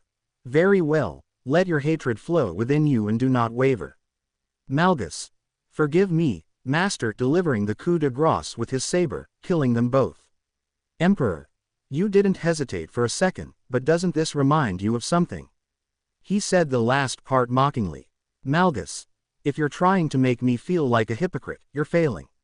Looking at the old man, as Deku said before, he was weak, always doubting what to do, and under immense pressure to stand out from the rest.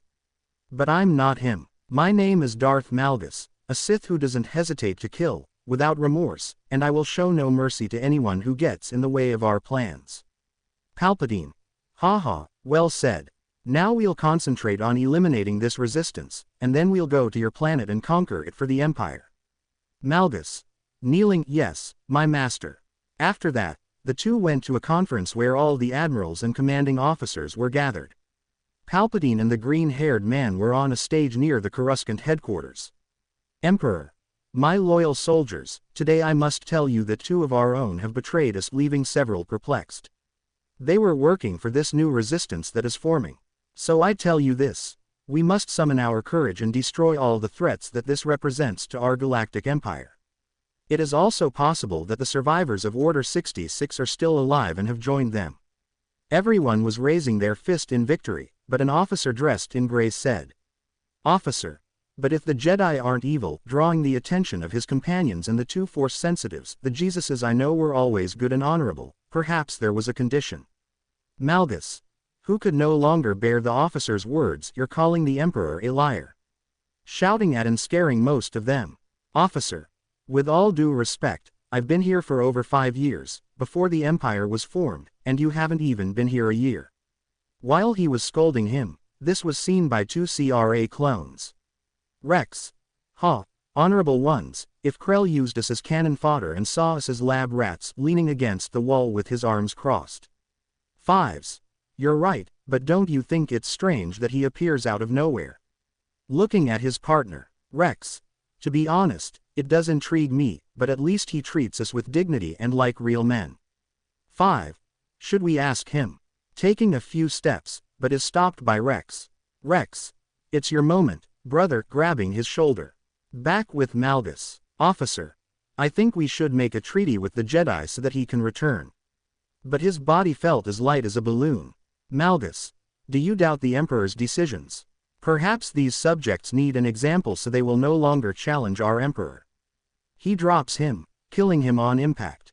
Everyone was shocked and silent about what had just happened until Palpatine spoke. Emperor. Oh, I forgot to introduce you, standing next to the green-haired man who had his arms crossed. He will be my right-hand man in everything. And he will command the entire clone army, but his legion will be the 501 Street. I present to you General Darth Malgus. So everyone gave a military salute, some out of fear, others because they didn't care, but 2 did it out of duty and respect, Rex and Cinco's. Time skip. After that bizarre introduction, Malgus's name would now be known throughout the galaxy by various epithets such as the Lord of Death, the Fist of the Empire, or simply the Dark One. He and his new legion initiated the Galactic Civil War, gradually destroying the rebel bases. The first was on Yavin 4, then Tatooine, and now we'll see how he fares on Hoth. Now an army was temporarily living in a base inside a cave on the snow planet. We see a battalion of the 501st, composed of over 100 soldiers, sporting a new look, replacing their signature blue with black, red, and white. Fives. Guys, seeing the boys' uniforms again makes me feel privileged looking again at his Purge trooper armor. Jesse. Don't feel that way, because if someone else reaches the rank of CRA they will have the option of adopting this armor or keeping their own, but it will be modified to their rank. She said this while looking at the record of all the clones who had just arrived, the new ones. Inko. Hey, they say there are 2 new guys who joined, want to see? Putting on his helmet. Fives. Okay, I'll go with you. I'm bored of being in a snowball doing nothing. By the way, where's Rex? Jesse. He went to see the general, he went to take an inventory of the weapons. Con Rex. He was walking towards Malgus's private chamber, until he found himself at the door. Rex. Okay, here we go, knocking on the door, General. Malgus. It's open, he said from the other side of the door, and the clone proceeded to enter, report Rex, modifying his lightsaber behind the captain's back. Rex. Okay, we're about 200 soldiers at the base now. The food supply is stable, as are the troop numbers, and we might attack tomorrow if you approve, of course. Malgus. Good, activating his new lightsaber model. Now the lightsaber was worthy of a Sith Lord to wield. The design was simple and innovative. Its hilt was charcoal black with 4 protrusions on each side, its pommel resembled a large nut, and the last thing that stood out was the 2 blades protruding from the sides where the red plasma would appear. Malgus. I sense you have some doubt. Feel free to ask, neutral as always. Rex. All right sir, taking off his helmet. We've been fighting together for a few months now. Don't you think it would be fair to know where you come from, or at least know your past? Malgus then turned his gaze towards him, reflecting hatred. Sorry sir, it's just that we already told you about Kamino and the production. I thought it would be appropriate. Malgus. If you survive this battle, I'll tell you everything, understood? Standing in front of him, understood? Rex. Yes sir, with a happy face. We see how the 501st Company was in a meeting about how they will attack the rebel base. Malgus. Okay, the probe droids detected the base. It's 300 meters north of our location, Captain Rex speaking to him. Rex.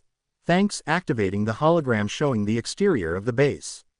Okay, from what we know, they have 2 shield generators here and here, pointing on the map. We'll need several ground squads to destroy them, but they'll also give us some prototype vehicles for the battle. Tup. And what is it? Raising his hand, but Rex looked at Malgus. Malgus. The first one is called the AT-AT. Malgus. These are the upgraded versions of the AT-TE. Their name stands for All-Terrain Armored Transport. They can carry 100 people and require a crew of 3 to operate. They are durable and powerful enough to destroy the armored door of the rebel base. They will send us too. Everyone was impressed, as they always boasted about the Republic's tanks, but when they saw these monsters, some already considered victory assured. However, that wasn't all. Malgus. Removing the hologram and putting another one on, this is called the TIE Caterpillar. Malgus. Believe it or not, this tank can be destroyed if you hit it with a rocket launcher, it will explode. However, it can go off-road and is driven by only 1 pilot, but it also has a turret on top so they can fire in any direction. Fives. And why do we need all this stuff? Arms crossed. Rex. Well, their base is heavily defended, as I said before. It has 2 shield generators, anti-aircraft turrets, and even rocket launchers that can disable any electronic device. That's why some squads will have to be on the ground and eliminate anyone who poses a threat to the walkers. Clones. Yes sir. Time skip. We now see 2 Imperial walkers being piloted by clone pilots, who were just getting used to the vehicle's controls. Meanwhile, their assigned brigades were out guarding the walkers. Tup. Hey guys, I've never tried one of these things, controlling a TIE crawler. Heavy. Relax, just imagine it's an AR-AT, but now it doesn't have legs, it has wheels, he spoke while loading the TIE's machine gun. Rex. Hey, stop talking nonsense, we're 100 meters from the base wearing special armor for these climates. Malgus. He only had his bio-suit and hood to keep him warm, wait, signaling to the 30 soldiers he now had under his command. Fives. What's up, General? Taking out his dual pistols. Malgus. I sense many presences here, looking around until he saw a piece of snowfall, they are already here, igniting his lightsaber. Upon hearing this, the rebel troops emerged from their hiding places, firing indiscriminately at the clones.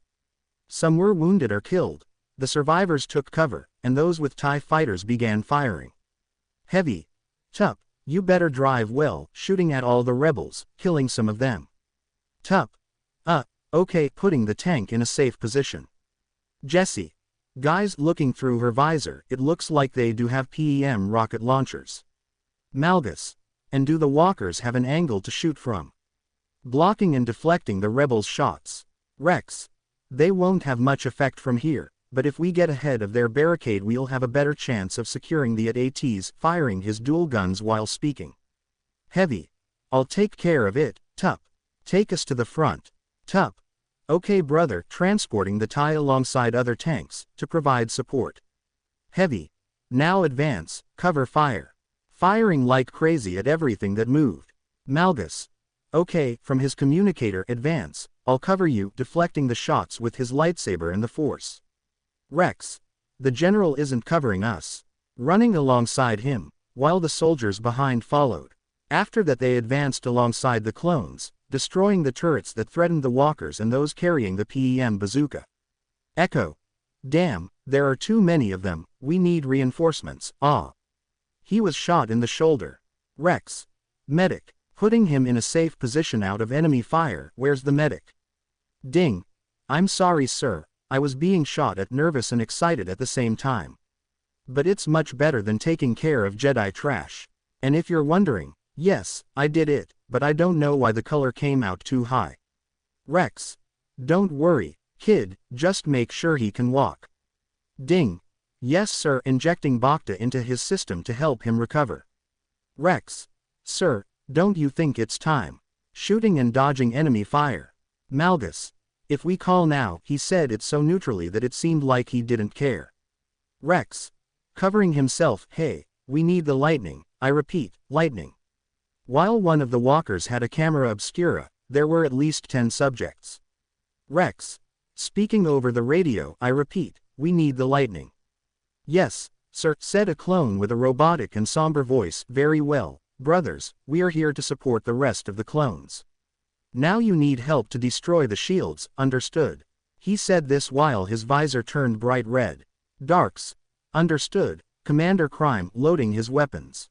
After that, a walker opened the hatches below, only for the dark troopers to emerge, who were equipped with jetpacks and clone commando weapons. Flashback. Malgus.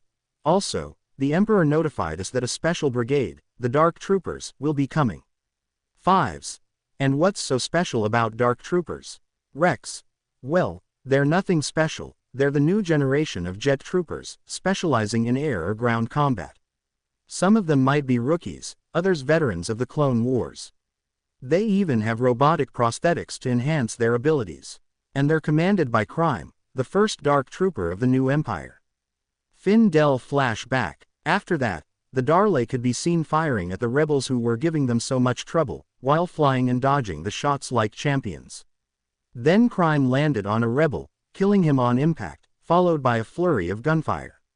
One of them tried to attack him with a knife, but a blade shot out from his arm, slashing his throat. Fives. Wow, they are good, impressed by the Dark Troopers' tactics. Malgus. Yes, let's go. We have to destroy the shields so the ATs can fire on the base. Clones. Yes sir. So they ran to finally reach the shields and then destroyed them with the thermal detonators. They regrouped with the daredevils, however, at the entrance to their base they could see. Jesse. I see over 100 soldiers around here, maybe if we wait for the walkers. Heavy. Still mounting the tank's machine gun. No, look, if they retreat, we won't be able to do anything, it's better to do something. While everyone was arguing, Malgus remembered all the misfortunes he had suffered on Earth just to concentrate on a technique from the dark side. Malgus. Shut up. Everyone fell silent. Then he spoke in a neutral tone, I'll take care of it, you just shoot. As he said this, he leapt high into the middle of the clones and rebels. Imagine it's Hoth and not Raxus Prime. Rebel. What does he think he's doing? Rebel 2. Maybe he's scared because he knows we're much better than them. Commander. What are you waiting for?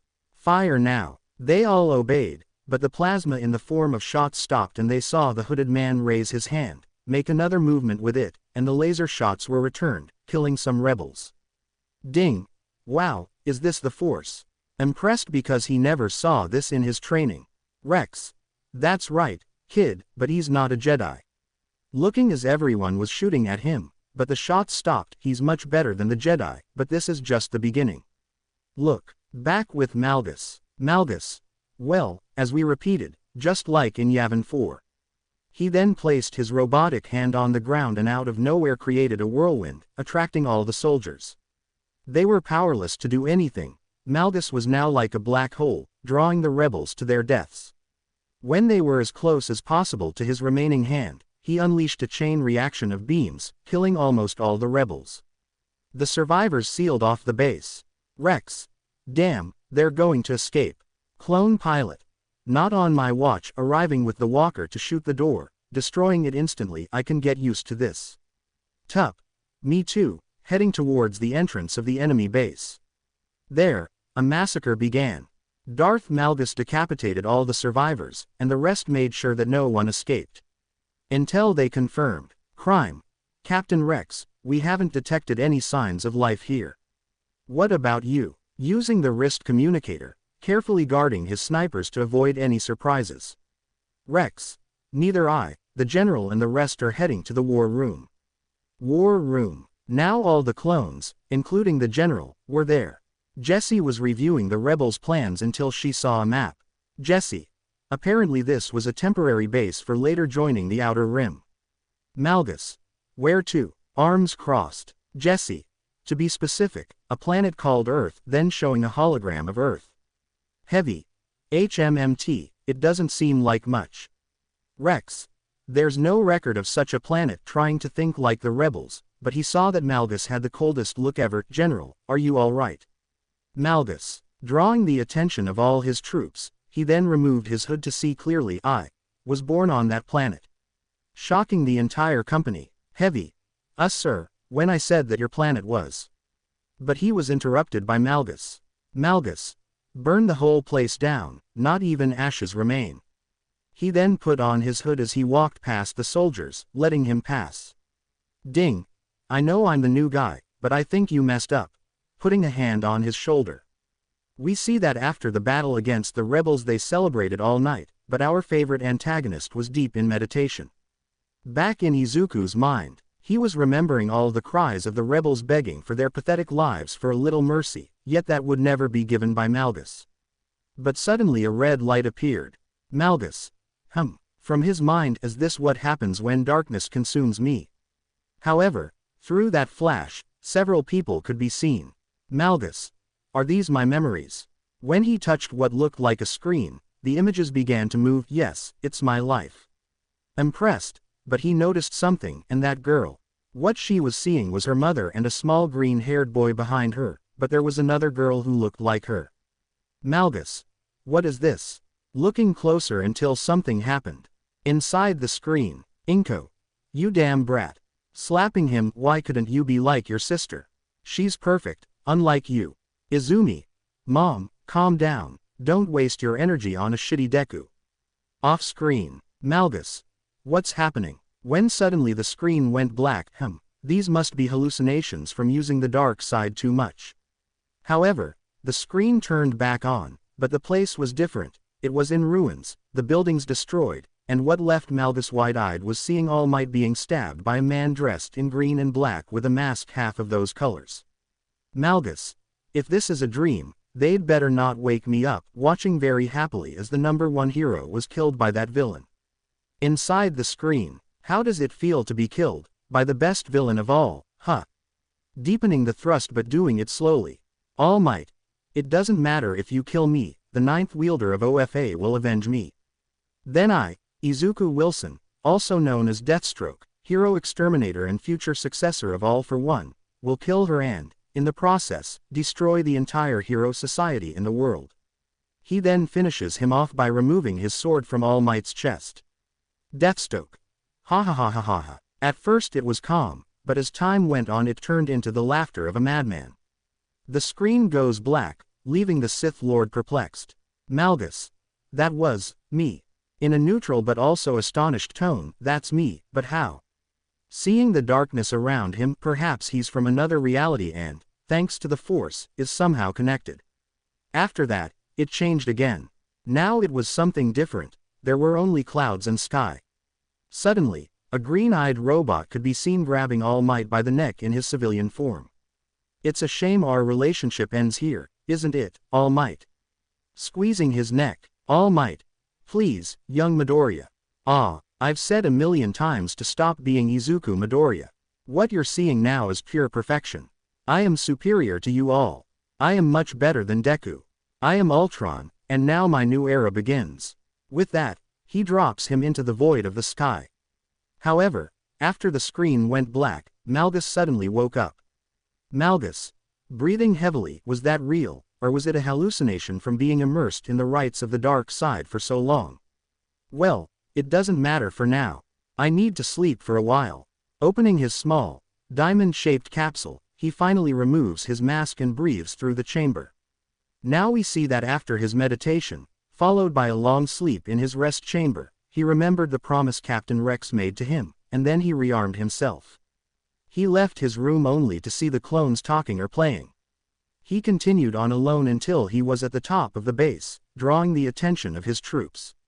Meanwhile, crime. With the rest of his team, Captain Rex. Rex. Stopping talking to Heavy Commander Crime, thank you very much for helping us in this battle. Crime. You're welcome, but my boys and I wanted to ask you something. Scratching the back of his neck. Rex. Tell me, arms crossed. Crime. Can we join the Legion? In a neutral, robotic voice. Rex. I thought you guys had better things to do. Confused. Crime. We thought so before, but since the Clone Wars ended, there aren't as many missions, and almost all of them are assigned by clone commandos. But you always face the battlefield firsthand, with Malgus at the forefront, and that deserves respect. That's why we ask you to please let us in. My brothers and I will swear loyalty to the General and to you. Rex. Hee, that's fine by me, but the General decides who stays and who doesn't. Crime. And where is it? Ding. There he is, look, pointing to Malgus, who was at the top of the base, but what is he doing? Malgus. Everyone listen to me, I will never repeat this in my life, gaining the attention of his clones. Well, as some of you may know, I come from the planet called Earth, beyond the outer rim. Everyone was murmuring about it, some didn't know and just paid close attention. Malgus. And I also know that you don't know me, not even my real name is Malgus, surprising everyone. On my home planet I was called Izuku Midoriya. There, he explained everything from the appearance of the first quirk-infected baby to the arrival of the heroes. He recounted all his adventures as the heir to OFA's quirk, up to his confrontation with Overhaul. Everyone was amazed by everything he did, always protecting everyone at any cost, but now he was a shadow of his former self. Malgus. However, everything that happened with my friends, those I considered family. But they found a fake video where I was collaborating with the League of Villains. Everyone was already on high alert. They betrayed me, trusting a video more than my word. The only one who listened to me was a girl in my class. I think she was in love with me, but I didn't realize it. Head down. Leaving everyone perplexed, some clones cursed the heroes aloud, others silently, and some imagined how he was going to torture them. After that, I tried to escape, but Bakugo, my childhood friend, left me in a very serious state, almost killing me. Clenching his fists, that's why I have to wear this mask, because his attacks destroyed my lungs, and this always gives me terrible sore throats. Leaving the 501st Legion in shock, because of everything he suffered, and they knew what pain was like. But if it weren't for my master, I wouldn't be here with you, I would be nothing. But also something else, adopting a sinister and malicious voice, raising his voice with each word. But when we destroy all the remaining bases, we will go to my planet and show those bastards the full power of the Empire and the dark side. Raising his fist. Clones. Yes, copying the green-haired boy's movement. Afterwards, everyone was surprised by the general's past, but there was a cyber clone who wanted to ask him something. Crime. General Malgus. Looking at him directly. Malgus. I said I wouldn't repeat it, however, the clone spoke again. Crime. I don't mean that, but rather. I mean, could the guys and I join the 501st Legion because of? Malgus. Fine, but if I see any flaws in your squadron there will be consequences, understand? He said it neutrally, but in a threatening tone. Crime. I won't disappoint you, my lord, bowing. And I'm so sorry for what happened to you. I also know what it feels like to depend on a machine, removing his armor, revealing a robotic prosthesis. Malgus. Thank you, rest well. The droids have located another base on the planet Takodana. Crime. Yes, General.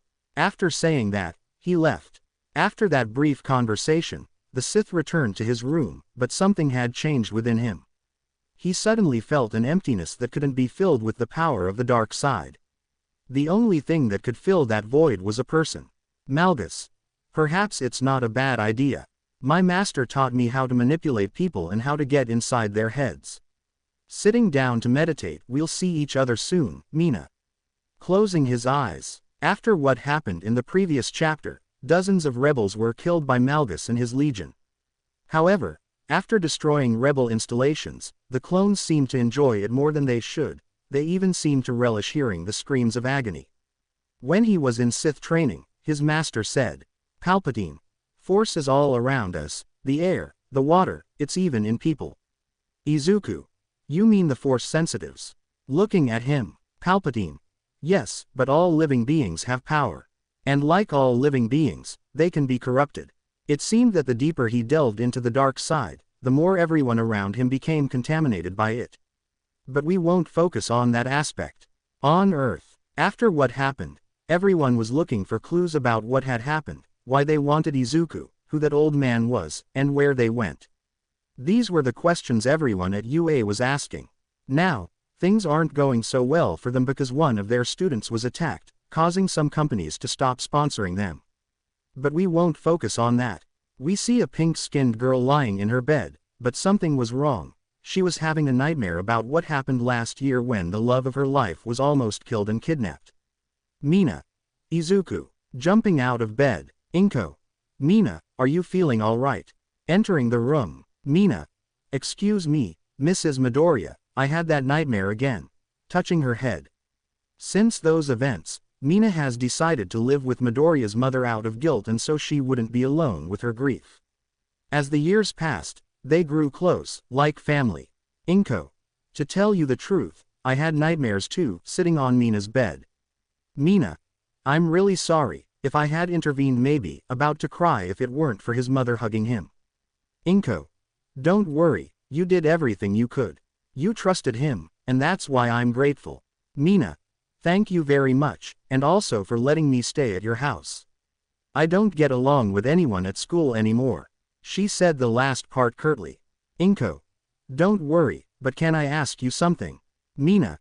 Sure, confident until she told him. Inko. What did you feel for my son? Something curious but serious. Mina. What are you talking about? Nervous and blushing. Inko.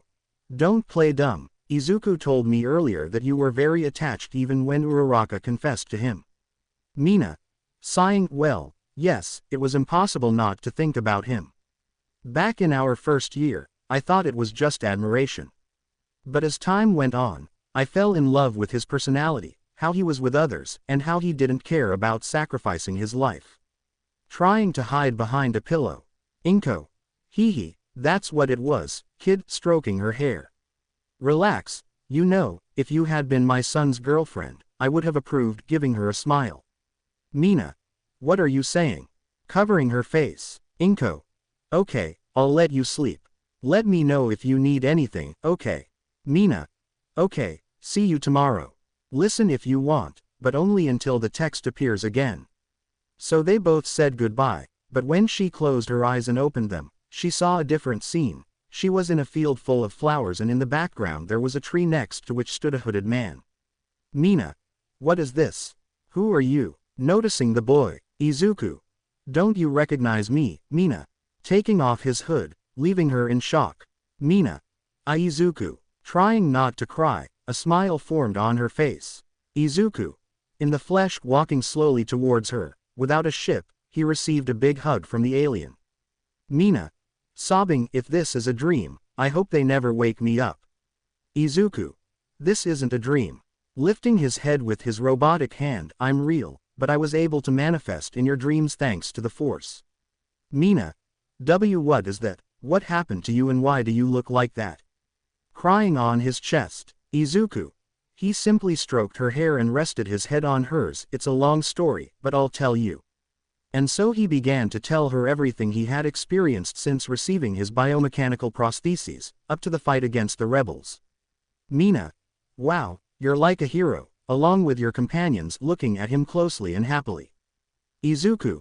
No, Mina moving away from her and putting on his hood. I stopped being a hero a long time ago, now I'm something better, I'm a Sith Lord, turning his head to look her in the eyes. Mina. She approached slowly. Izuku. I know my appearance might scare you, but... He was interrupted by her hugging him from behind. Mina. I don't care about your appearance or whether you're a hero or a sycophant, making him turn in her direction. Izuku. Hee, it's pronounced Sith, but do you really love me? Mina. Well, of course, like I told you, I don't mind, and besides, I like your yellow eyes, getting very close to the green-haired boy. Izuku. Blushing, but it wasn't noticeable because of his respirator. Thank you, you look very pretty too. Mina. Gee, thank you, nervous and blushing, but when will you be coming home? Izuku. I wanted to tell her what was going to happen when the only living being I wanted to see live arrived. It was only her, however something happens, I feel strange kneeling. Mina. Izuku. Helping him, but seeing that his body was turning transparent. What's happening? Izuku. There's a disturbance in the Force, I can't connect with Mina, I have to go. Mina. No, please don't go. Izuku. I'll come back, I promise. As he said that, he disappeared and the pink-haired girl woke up. Mina. No, looking at herself in her room, was that real? But I haven't felt calmer or happier since. Elsewhere we can see Aizawa-sensei with Recovery Girl. Recovery. And tell me, how come you have two quirks now? Aizawa. I don't know, I was facing a villain, I was about to attack, but I felt this quirk. Looking at his hand, it seems it could be telekinesis, however it felt very different. Recovery. Well, that's normal. Aizawa. Perhaps you're right, still reflecting on what happened. Meanwhile, on a planet called Dagobah, one can see an old man with green skin meditating until he said, My exile is over. Now I must train the new Jedi. We see Izuku bewildered, confused, and furious.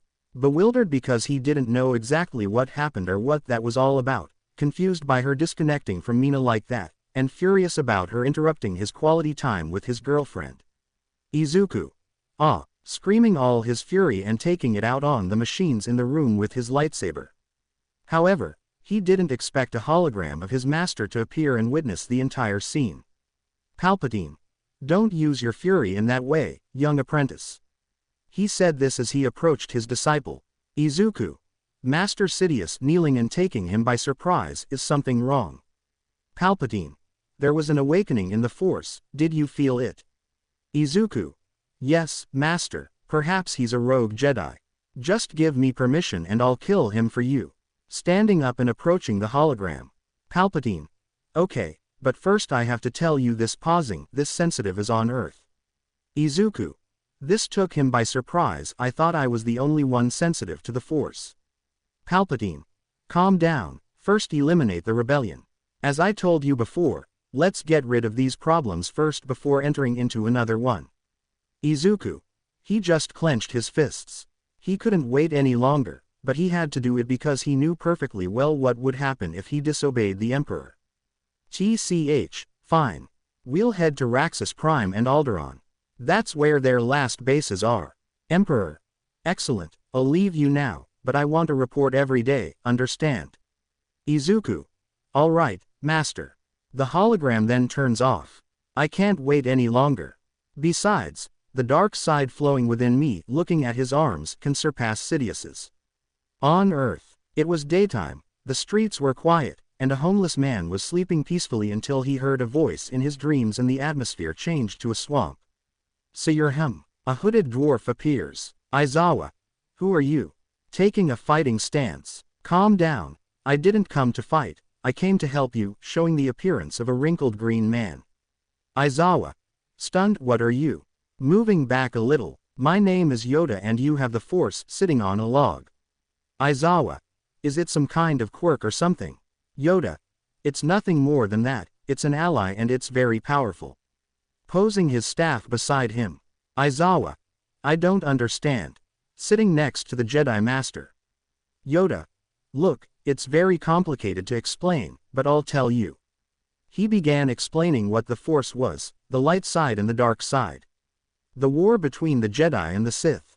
Finally, he told her about the fall of the Jedi Order and the rise of the Empire. Aizawa. Awestruck and worried. "So I'm like a Jedi then?" Yoda. "Yes, but you don't have to succumb to his charms, not like your former student." Aizawa. In shock, because he knew what he meant. "Why, you mean Midoriya Izuku?" Yoda. "Yes, thanks to his thirst for revenge, he has now been manipulated to the dark side. I don't know how much power he has, but I'm sure he won't stop until he gets what he wants." Aizawa. Scared. What is it?" Yoda. Vengeance, pointing at him with his staff. "But don't worry, when I come to your planet I will train you to be a Jedi Knight and you will be able to face the Sith." Aizawa. But Midoriya would never abandon his ideals of being a hero. Yoda. I fear that even the purest person can be corrupted, and their heart has been tainted by the dark side of the Force. Aizawa. Amidst tears. If I had intervened or spoken up, perhaps none of this would have happened." Yoda. "Perhaps, but you can't change the past, only the future. Besides, I felt the same pain as you." Aizawa. Calming down a bit. "Really? And where is it?" Yoda. "His name was Count Dooku. He was one of my best students, however, he couldn't resist the temptation and joined the dark side. I'm afraid I'll use the same trick I used with your student. I can't stay like this any longer, after all, I'm getting a bit old. I'll see you soon." Aizawa. Shota. Aizawa. Espera. But he didn't hear her and woke up suddenly, leaving his sleeping bag, surprising his students. Iida. "Professor Aizawa, are you all right?" Aizawa. "I'm fine, don't worry. Now let's begin the class." Standing up completely. Meanwhile, on the planet Alderaan, we can see that almost the entire capital is in ruins. There were walkers, TIE tanks, and dozens of clone troopers interrogating the locals about where the rest of the rebels were. Ding. Lord Malgus, we didn't find any rebels, but we did find the mayor, throwing him to the ground. Malgus. Well done, this will be rewarded by becoming a CRA, tell Rex and have him give you the appropriate armor. Ding. Thank you very much, sir, I'll be right there. He leaves happily. Malgus. Very well. If you don't want the survivors to die, they told you to start talking. Intendant. I would never betray the rebellion, spitting out Malgus's cloak, angering the trooper clones. Malgus. You prefer that your people die for the rebel cause, this kind of person is the one I hate the most, kicking the subject, and the clones held the quartermaster's arms. Mayor. You too, Matthias, to arrive with your plans. Malgus. You really think so? Snapping his fingers, bring them here. The clones obeyed and brought an elderly woman accompanied by 2 children. Mayor. You wouldn't be capable of doing that. Trying to break free from his grip. Malgus. You want to see it. Standing behind his wife, igniting the lightsaber that was grazing her neck. Mayor. Okay. I'll tell you whatever I want, but please don't do anything to him. Malgus. Speaks even while in the same position. Mayor. The rebels said they were going to take refuge on the outer rim to regroup and stage a coup. Their position must be the solar system, the 3rd planet closest to the sun. Malgus. Thank you for your cooperation. Deactivating the lightsaber and the clones released the man, but listen, this rebellion is a farce. They only want to cause chaos on all the planets. Think about it, who started the war, them or us? And besides, I've seen that your economy and food supply have dropped by 50%. They were just taking advantage of your kindness. Walking alongside his troops and leaving the man in shock. Rex. General, how did it go? Watching him from a distance, followed by 2 clones. Malgus. They are on Earth. They plan to make a small stand there and counterattack with everything they have. Rex. Following him, damned scum. They've already wreaked havoc on the planet's economy here and everywhere the rebels have been. Malgus. Don't worry, I've sent several shipments of food to the affected planets. They'll be able to fix themselves and they'll find out who the real enemy is. Elsewhere. Crew member. We've arrived at the solar system, viewing it from a control panel. Admiral. Excellent, we'll speak with the locals there and tell them our intentions. General. Let's hope they cooperate. Also, I've heard rumors that they've evolved here and each person has a different power. If that's the case, we'll have a great advantage. Appearing in the cockpit. Admiral. Let's hope that happens. Now we find that all the inhabitants of Earth were frightened and stunned. Frightened because there were several civilian-class ships in the sky, and stunned because of what was about to happen. Admiral. Appearing on all screens, inhabitants of Earth, please don't be afraid, please, we haven't come to fight, we just want to talk to the smartest person on the planet and the high-ranking officials. The days passed like this, first only under the General and the Admiral, then at the UA Academy the General gave an explanation to everyone. Kirishima. This is incredible. So if there is extraterrestrial life, isn't that fascinating, Baku bro? Bakugo. I don't give a shit what they say as long as they don't get in my way. Toru. Guys, have you seen Mina? I sent her a message but she's not answering. Worried about her friend. Kirishima. I didn't just see her to do group projects and then nothing. Aizawa. I think I sense Yoda's presence, feeling a tingling in his mind. Iida. Master, are you alright?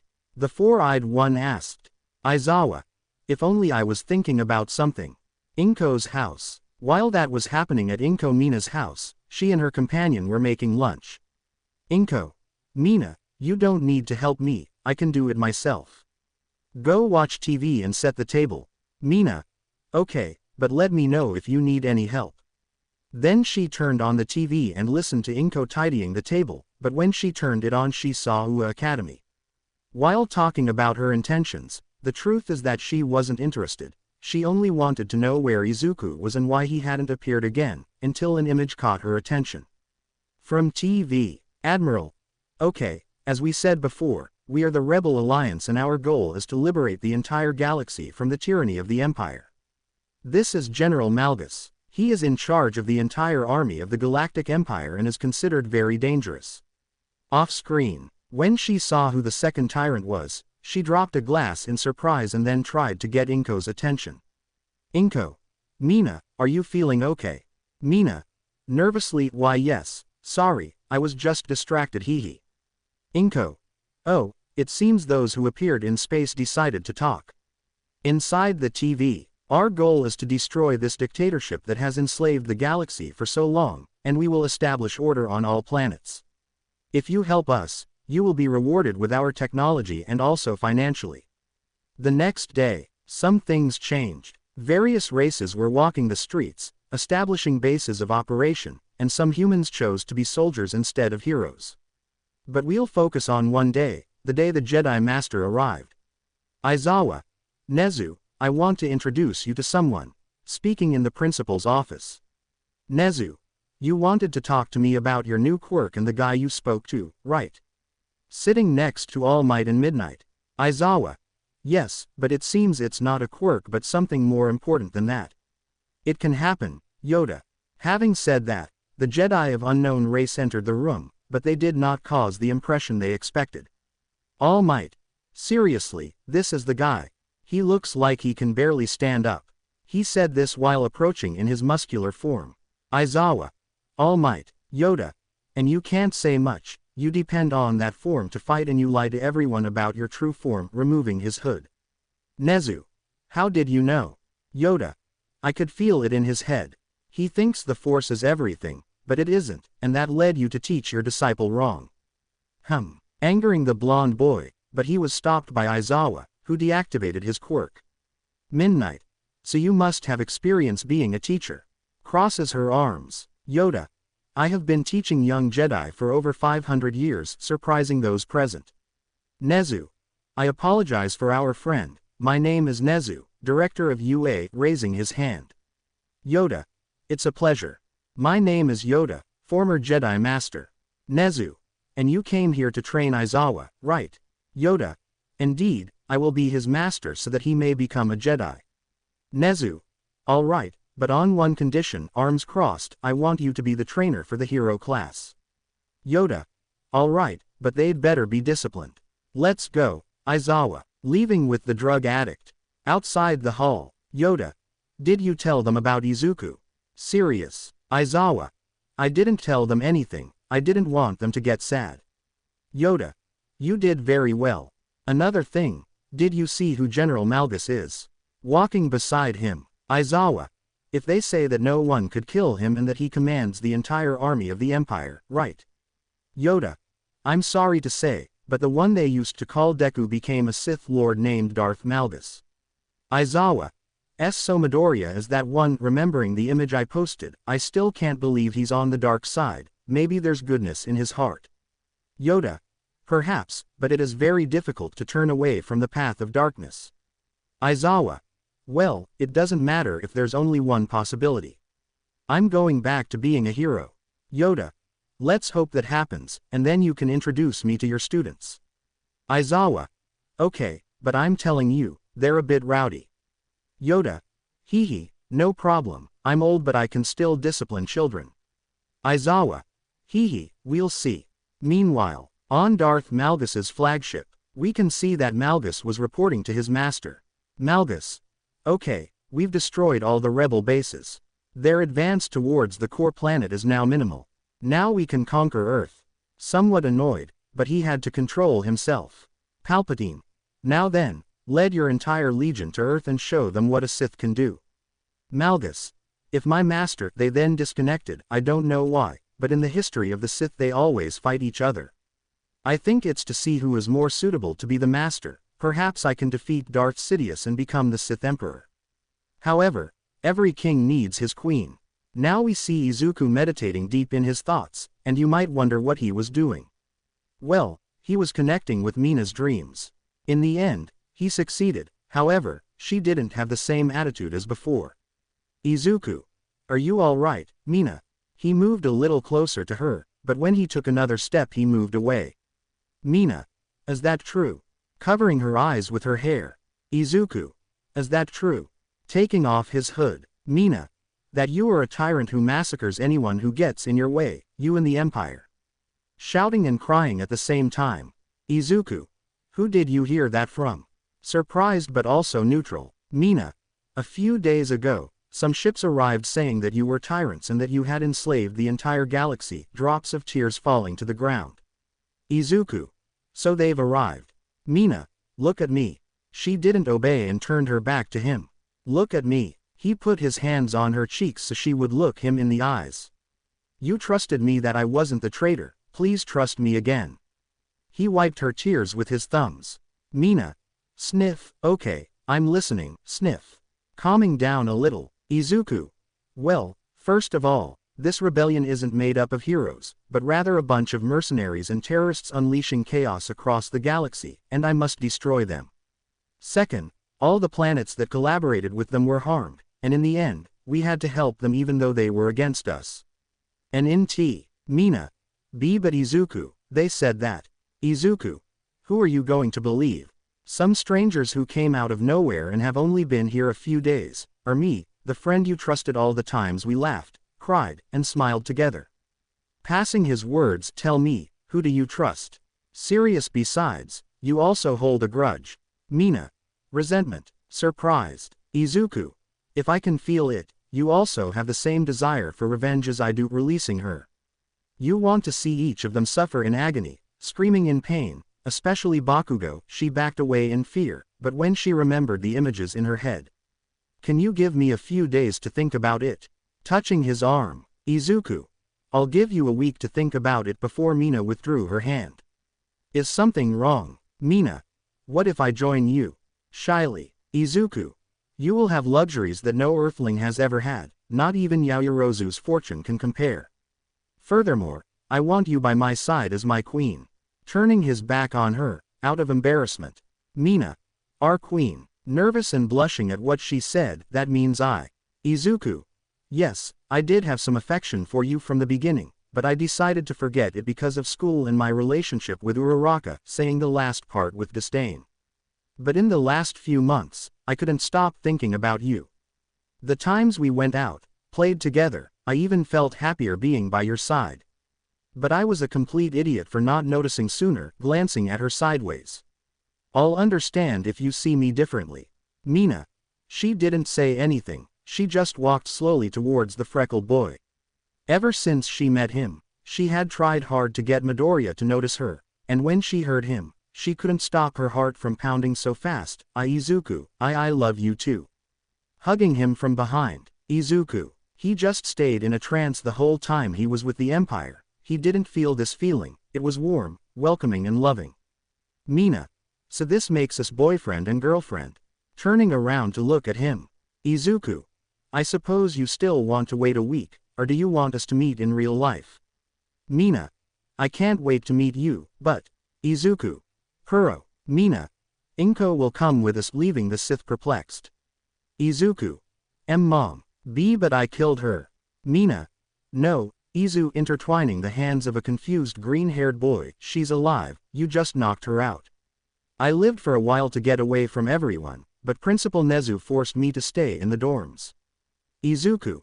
His metal knees turned to jelly, only to collapse, surprising Mina. I've been blaming myself for her death all this time, the nightmares I had over and over again. As he said this, his eyes turned green and he began to breathe heavily. So everything my teacher told me was a lie. His eyes turned yellow. Now I don't know who to trust. Crying. Mina. You can trust me, Izu. I'll always be by your side. Looking into his eyes, and that's a promise. Izuku. Thank you. Hugging her, but he didn't control his strength and was suffocating her. Mina. Izu I can't breathe, turning purple. Izuku. I'm sorry. Cough, coming to his senses. Well, I have a plan. I'm going to bring my best men to come and pick you up along with Mom. Mina. Okay, I'll prepare everything, but when will it be? Izuku. Please be ready and call her soon. And tell her this, whispering in her ear. Mina. Okay. After that they spent time together as if they were a normal couple, however, she had to leave. Izuku. Goodbye Mina, remember to call Mom as soon as possible, okay? Mina. Okay. But can I ask you a favor? Scratching her head in embarrassment. Izuku. Dime neutral. Mina. Embarrassed. You could have taken off your mask.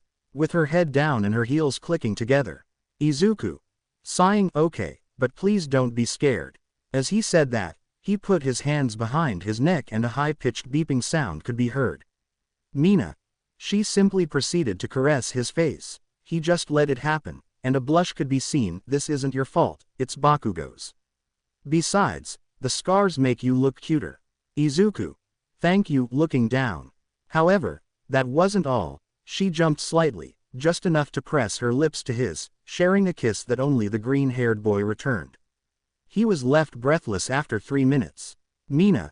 Breathing heavily. What did you think of that, huh? Izuku. Blushing intensely and putting his mask back on so she can't see him. Mina. Ha ha ha, don't hide it, I already saw you. You may be the toughest in the Empire, but with me you're someone different, hee. Getting very close to the Sith. Izuku. Calming down a bit. Shut up, but I must admit I liked it. Okay. Pack your things and do what I told you, got it? Mina. Don't worry, I'll take care of everything. So they both said goodbye and we returned to Malgus's ship, who has just awakened from his meditation. The first thing he did was get up, but then he remembered what Mina said about his mother. Izuku. No one lies to Darth Malgus and lives to tell the tale. Grabbing his lightsaber, but thinks things through, his time will come. I have to focus on other things. Turning on his communicator. Rex, call your best troops and assemble in the planning room. Rex. Yes sir. Planning room. It was made up of several computers and a circular table, and the only ones there were the best clones. Rex, second in command of the 501st Legion. Fives. Third in command. Echo, who always follows procedures. Heavy, in charge of the heavy artillery. Jesse, one of the few who survived the massacre in the battle. Crime, the first dark trooper and singer of these. And finally Ding, who was promoted to CRA. Ding. Guys, what do you think? Showing off his new armor. Rex. It looks good on you, but that's not the point. Looking at his brothers. Crime. And what is it? I have to train my teammates. I claim the Dark One. Rex. Well, the general called us about a matter of utmost importance. Fives. What's this about? We have to invade a base and destroy everything. Rex. No, shaking his head. Heavy. We will bomb the entire Earth. Malgus. Entering the room. Unfortunately not. I called you here because you'll be carrying out an extraction mission to Earth. Since we're on the edge of the system, the rebels won't notice. Activating a hologram of the dormitory blueprints, you'll need to find someone special to me here. Her name is Mina Ishido. The other target is in a building. Her name is Inko Midoriya. Any questions? Ding. Yes, who are they? The rookie asked, drawing the attention of his companions. Jessie. She's the only girl who didn't betray you, right? Looking at her superior who nodded in agreement. Rex. Okay, what we'll do is split into two groups. Me, Echo, Crime, and Ding will go to the academy, while Fives will lead Jessie and Heavy. We'll use executor-class ships. Malgus. Another thing, I have a notebook where I wrote down all the details about my former classmates, handing him a folder. I want you to memorize it in case something happens. And another thing, becoming serious, if you see them, don't hesitate to annihilate them for me. All. If General Malgus. One day later, after all the planning and reading the folder, some things interested him more than others, but Crime was particularly interested in a hero named Hawks, who had wings that allowed him to fly. Later that night, after the investigation, everyone split up as planned. However, one of the targets wasn't at the agreed-upon location, and that was Inko Midoriya, because she was now complaining to Principal Nezu about forcing Mina to spend time with the whole class. Nezu. Look, ma'am, I'm really sorry, but the dormitories were created to keep all the students safe. Inko. But she doesn't want to be there. Nezu. Look, you're not the mother, so you can't ask for anything. Besides, her parents are out of the province, and we have her signature. Please, I ask you again, leave my office. Inko. TCH, this won't stay like this. With that, she left the room and checked her missed calls. What happened? That's what I get for putting it on silent. However, all the electricity went out, and that wasn't the strange part, because all the wireless devices also turned off. Meanwhile, the squad, led by Rex, was hidden in the trees of the forest near the dormitories and the ship, a few meters away so they wouldn't be seen. Rex. Well, the PEM will be down for a few hours, we'll have to be quick, plus the radios are off too. Jessie. If I remember correctly, the girls' room must be on the second floor, thinking about the structure. Rex. Okay, hooks. As he says this, they approach the building and take out harpoons. With Class 2A, they too were affected by the PEM, and everyone was puzzled because this had never happened before. Iida. Relax, it must be an overload. Looking at Todoroki. You can get some candles. Todoroki. Okay, leaving the main room. Momo. That's strange, this has never happened before. Hearing heavy footsteps. Hey, don't you hear anything strange? Uraka. Maybe it's Suyu climbing again, however I hear another noise as if a stone had been thrown. Back with the clones. They were now climbing the walls to the second floor. However, when they heard the sound of the window opening, they immediately drew their weapons but stopped when they saw who it was. Mina. Hello, are you Izuku's classmates? Waving to the clones and her body almost popping out of the window. Rex. Yeah, having a drop of sweat on the back of his neck, and then they continued, wait there. Mina. Okay. After that, Rex entered the girl's room, feeling somewhat uncomfortable until she introduced herself. Rex. Hello, my name is Captain Rex, leader of this squad. Did you prepare everything? still holding the military pose. Mina, surprised by her appearance, yes, I prepared everything, grabbing her backpack, but I couldn't contact Inko. Rex, don't worry, my men should be with her now. Now put this on. He gave her a harness, and she was putting it on, but... Toru. Mina, are you awake? Entering the room and seeing this scene, what the hell? Upon hearing that, everyone, both awake and asleep, was alarmed. Then, with a swift movement, Rex shot him in the shoulder while simultaneously pulling Mina out. Rex. Jesse, start the ship.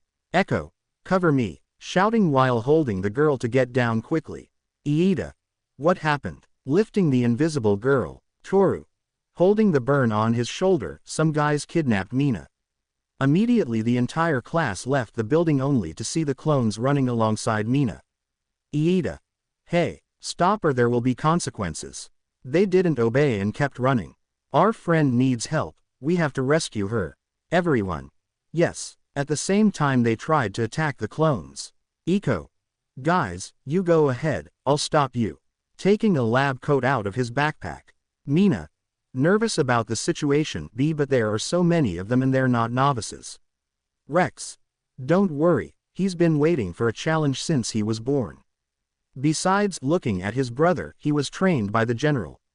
As he said that, Echo pressed a button and suddenly the ends of both sides of the rod released a violet light. Echo and Class A were already face to face while their comrades ran towards the ship. Kirishima. We delivered Mina. Shouting at the trooper. Echo. They'll have to go through me, making a defensive pose and putting the electrobar in front. The boys decided to attack. Sato was the first to strike, about to land a right hook. Echo saw this and countered with a thrust to the stomach. Then Zero wrapped his bandages around the clone, and Kaminari was preparing an electrical blast. Echo, with a swift movement, cut the bandages with a knife. He then rolled to reach Kaminari and hit him with his staff while pulling out his pistol and firing at the brunette. Later, everyone on the ship was there and they started it up, but Rex stopped them. Rex. It seems the power is working now. Turning on the radio, Echo here. Rex, are you alright? However, a large explosion occurred in the distance. Jesse. What was that? In the spaceship's cockpit. Mina. Worried, that was Bakugo. They all looked at each other confused, but let's go back to Echo. He was already tired. His armor was badly damaged with blows and burns, yet he would not give up until he had put his brothers to safety. Put it on at 0:30 and hang in there, Thorn, damn it. Iko received a fireball right in the chest, that was the least of his problems. Everyone was attacking him and he was just blocking. When he tried to make another move, Suyu's tongue immobilized him, but he hadn't counted on Iko pulling a knife from his belt and cutting him. Echo. Panting but ready to give one last shout for the Empire. He tried to soften again, but was stopped by a block of ice followed by a huge explosion directed at him, causing him to fall and become unconscious. Rex. Seeing all this as they left Echo. The entire ship where the clones and the girl were was filled with tension due to what had happened and their sudden appearance, until the alien spoke. Mina. So Iko was his cousin or something? She asked Rex. Rex. Yes and no, she looked confused. Okay, how do I explain it? We're clones. Mina. Clones. Curious. Jesse. Yes, so we were created with the same genetic code, right now there are millions of us. Crime. But we differentiate ourselves by names or tattoos, like my nickname is Crime, Jesse and Rex. Mina. Wow, and I'm sorry about your brother. Sadly. Rex. Don't worry, we'll come back and get it back. Can I ask you a question? Calling the girl's attention. Mina. Of course, what is it you want to ask? Ding. Is it true that you have feelings for the general? Entering the conversation. Mina. Nervously, well, it's complicated, but I'll make it short, sighing, I love Izuku. This shocked everyone present because they knew nothing about their general's behavior and it was unlikely that a girl would notice her. Ding. Well, let's hope you can change the general a bit. While on Earth, we see how almost all of Class A was in the room, the lights already back on. They called their teachers, but while they were on their way they had to tend to the injured and restrain their new guest as he woke up. Echo. Cough, what happened? Looking around, He saw that all of Izuku's former classmates were there. Kirishima. Where's Mina? He was about to hit him but was stopped. Todoroki. Don't worry, if I knock him out again, he won't be able to answer us. Everyone was asking who they were, where they came from, why they did this. Those questions were answered by a dirty old man. Iodines. Clone entering the room. Everyone. Master Yoda. Echo. Well, the rumors were true, the Jedi allied themselves with the traitors. Well, as a clone, I still have orders to hunt them down and eliminate them. Iida. With all due respect, how did you arrive faster than the teachers? Yoda. I had a feeling, and it seems it was right. Standing in front of Echo, you will tell me everything I want to know. Echo. I'll tell you everything you want to know, surprising those present. Denki. How did you do that? Yoda. With the manipulation of the Force I was able to enter his mind now. Looking at the trooper, why did you come here? Echo. We came because we had the mission of bringing Mina Ishido and Inko Midoriya for the Malgus General Order. Todoroki. But what do they have to do with this? Uraka. You know Izuku Midoriya, trying to confirm her theory. Echo. If his previous name was Deku, now he is known as Darth Malgus. Everyone. What? Upon hearing that, Uraka fell to her knees and cried her eyes out. Uraka. Sniff, it's my fault. If I had trusted him, none of this would have happened. Suyu. Don't worry, they must be monitoring him. Don't lose faith. Everyone. You're right, but laughter could be heard in the background. Iko. Ha ha ha ha, like a maniac scaring everyone. Do you really think that's going to happen? Todoroki. Midoriya isn't like that. Echo. Seriously, I know him as well as my brothers do. He even told us everything that happened on Earth, and you think he'll forgive you? You must already be on your way to conquer this primitive planet. Iida. If we have nothing to do with it, that makes them the villains, like the rebels said, making arm movements. Echo. You joined them, so you are the enemy and will be the perfect example for anyone who opposes the Empire. It will be destroyed. This warning frightened those present, however they would not give up on Izuku returning to the light side. On the flagship, the two ships that went on the excursion were already in the landing bay. Mina was so impressed that she sometimes got lost or screamed. Some clones like Rex or Crime annoyed her, but it was funny. Others, like Ding, she loved that attitude. Ding. And tell me, are you excited? Walking next to her, Mina. Yes, very much so, I can't wait to see Izuku. Rex. Okay, we're here. Arriving at Malgus's room, General, we're here. Izuku. Excellent, leaving his room, and well, where is? But he would be pounced on by Mina. Hello Mina. Mina. Izuku, I missed you so much. Squeezing the Sith and leaving the clones speechless. Izuku. Don't worry, now the three of us are together, looking at his troops and my mother. Fives. Sir, I'm sorry, but I wasn't home. But as he said that, he would feel a slight pressure. Everything was grim for the clones, but that was because of their failures. However, Mina didn't realize it and only told him. Mina. Please leave it. Izu surely did his best, besides, one of them had to leave behind to pick me up. Izuku. What happened? Letting Five breathe, so Rex told him how Echo had to entertain his former companions so they could leave the planet. This annoyed Malgus. Even though he hanged Fives, he wouldn't leave his men behind. Izuku. Okay, when we start the battle, we'll rescue Echo. Everyone. Yes, sir.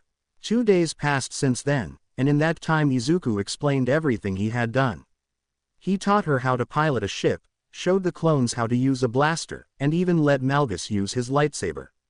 After that, Mina knew all the clones, nicknames and became friends with them all. Now we see Lord Malgus on a large platform giving a speech. Malgus. Very well, clones. What we will do today is bring order to the universe once and for all. We will avenge all your fallen brothers with the blood of the rebels. Today will be the day we all teach a lesson to anyone. Raising his fist. Long live the Empire. After that great speech, everyone went to their posts, and some prepared for war, but now we'll focus on the couple. Mina. Hey Izu, you did really well with your speech today. Walking next to him in the hallways. Izuku.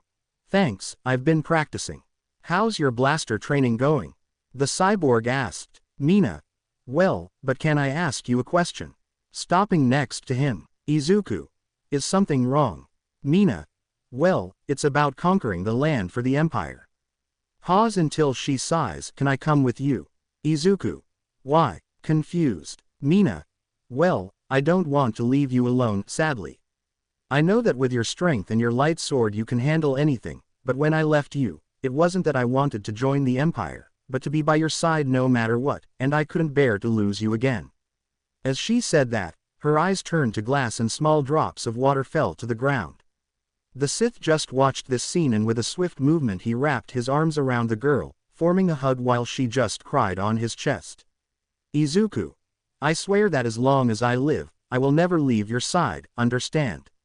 Raising his head so that he would look him in the eyes. She just nodded. Izuku. Okay, now let's go to my room. Mina. Surprising the pink-haired girl. Izuku. I didn't know you were in the mood, but what can you do? We're dating now, and we had to do it sooner or later. Shrugging flirtatiously. Izuku.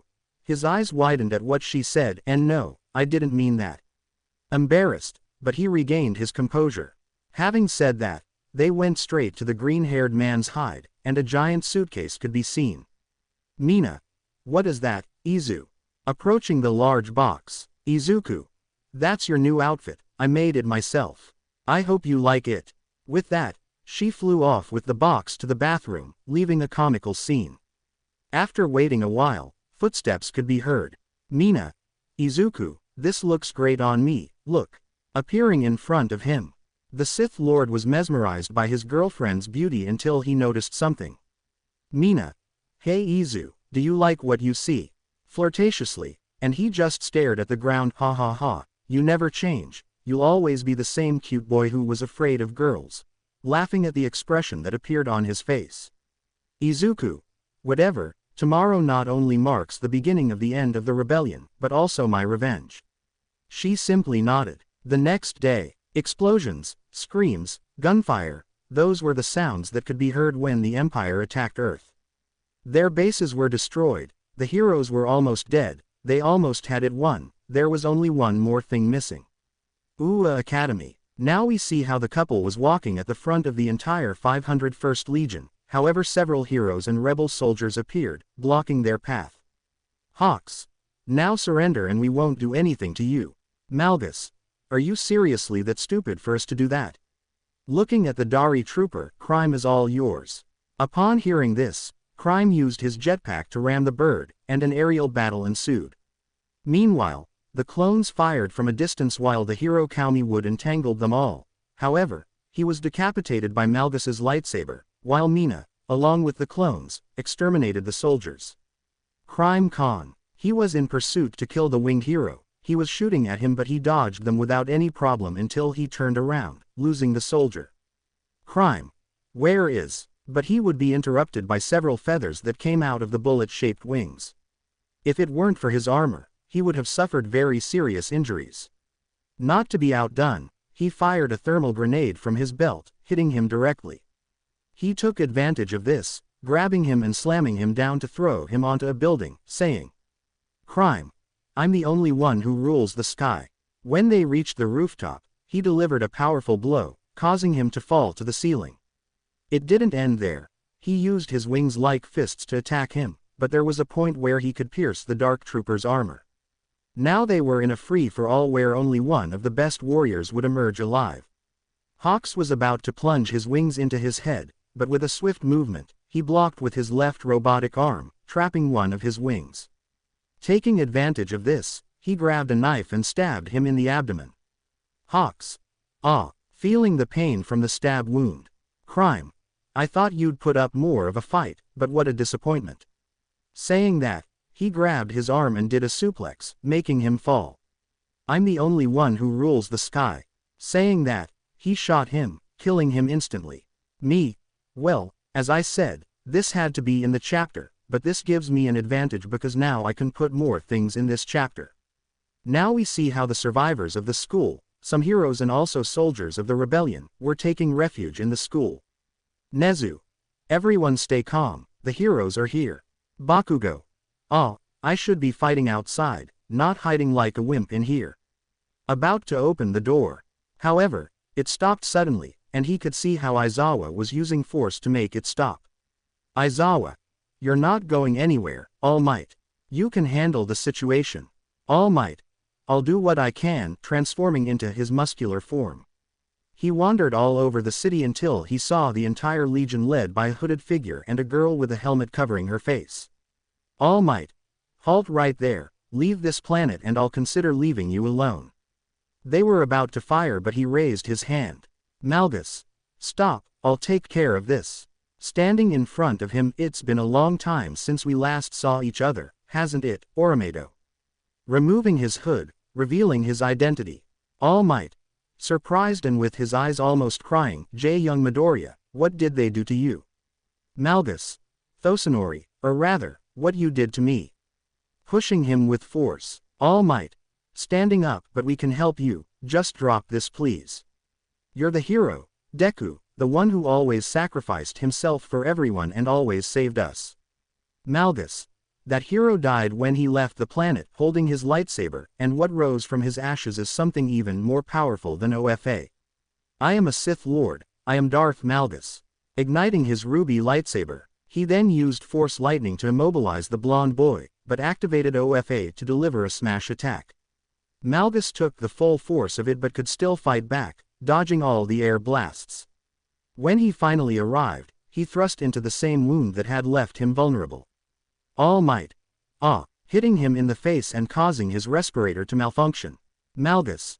Now you're at a disadvantage. Cough, cough. His throat hurt but he had to accept the pain as he learned from his master. All Might. That old man is manipulating you, you're not like that, you must fight. As he said that, white smoke came out of his back. Malgus. Don't worry, All Might, I'll deal with him later and take the throne. And I've become more powerful than any hero, let me prove it to you. Saying that, she unleashed the rays again, causing Thosanori immense pain. She continued until she could see that his body was covered in severe burns, revealing more of a skeleton than a body. This sent shivers down the soldiers' spines, but they had to understand that this wasn't a conquest, but an act of revenge. Mina, for her part, enjoyed torturing the blonde man because she sometimes dreamed of this very moment. Malgus. Leaving the body, well, let's continue. It's not polite to be late.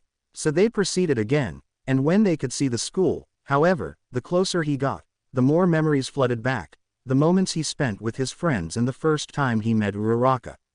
However, when he turned around, Mina was behind him. He acted quickly and pulled her to his side, placing a hand on her waist. Mina. Aizu, is something wrong?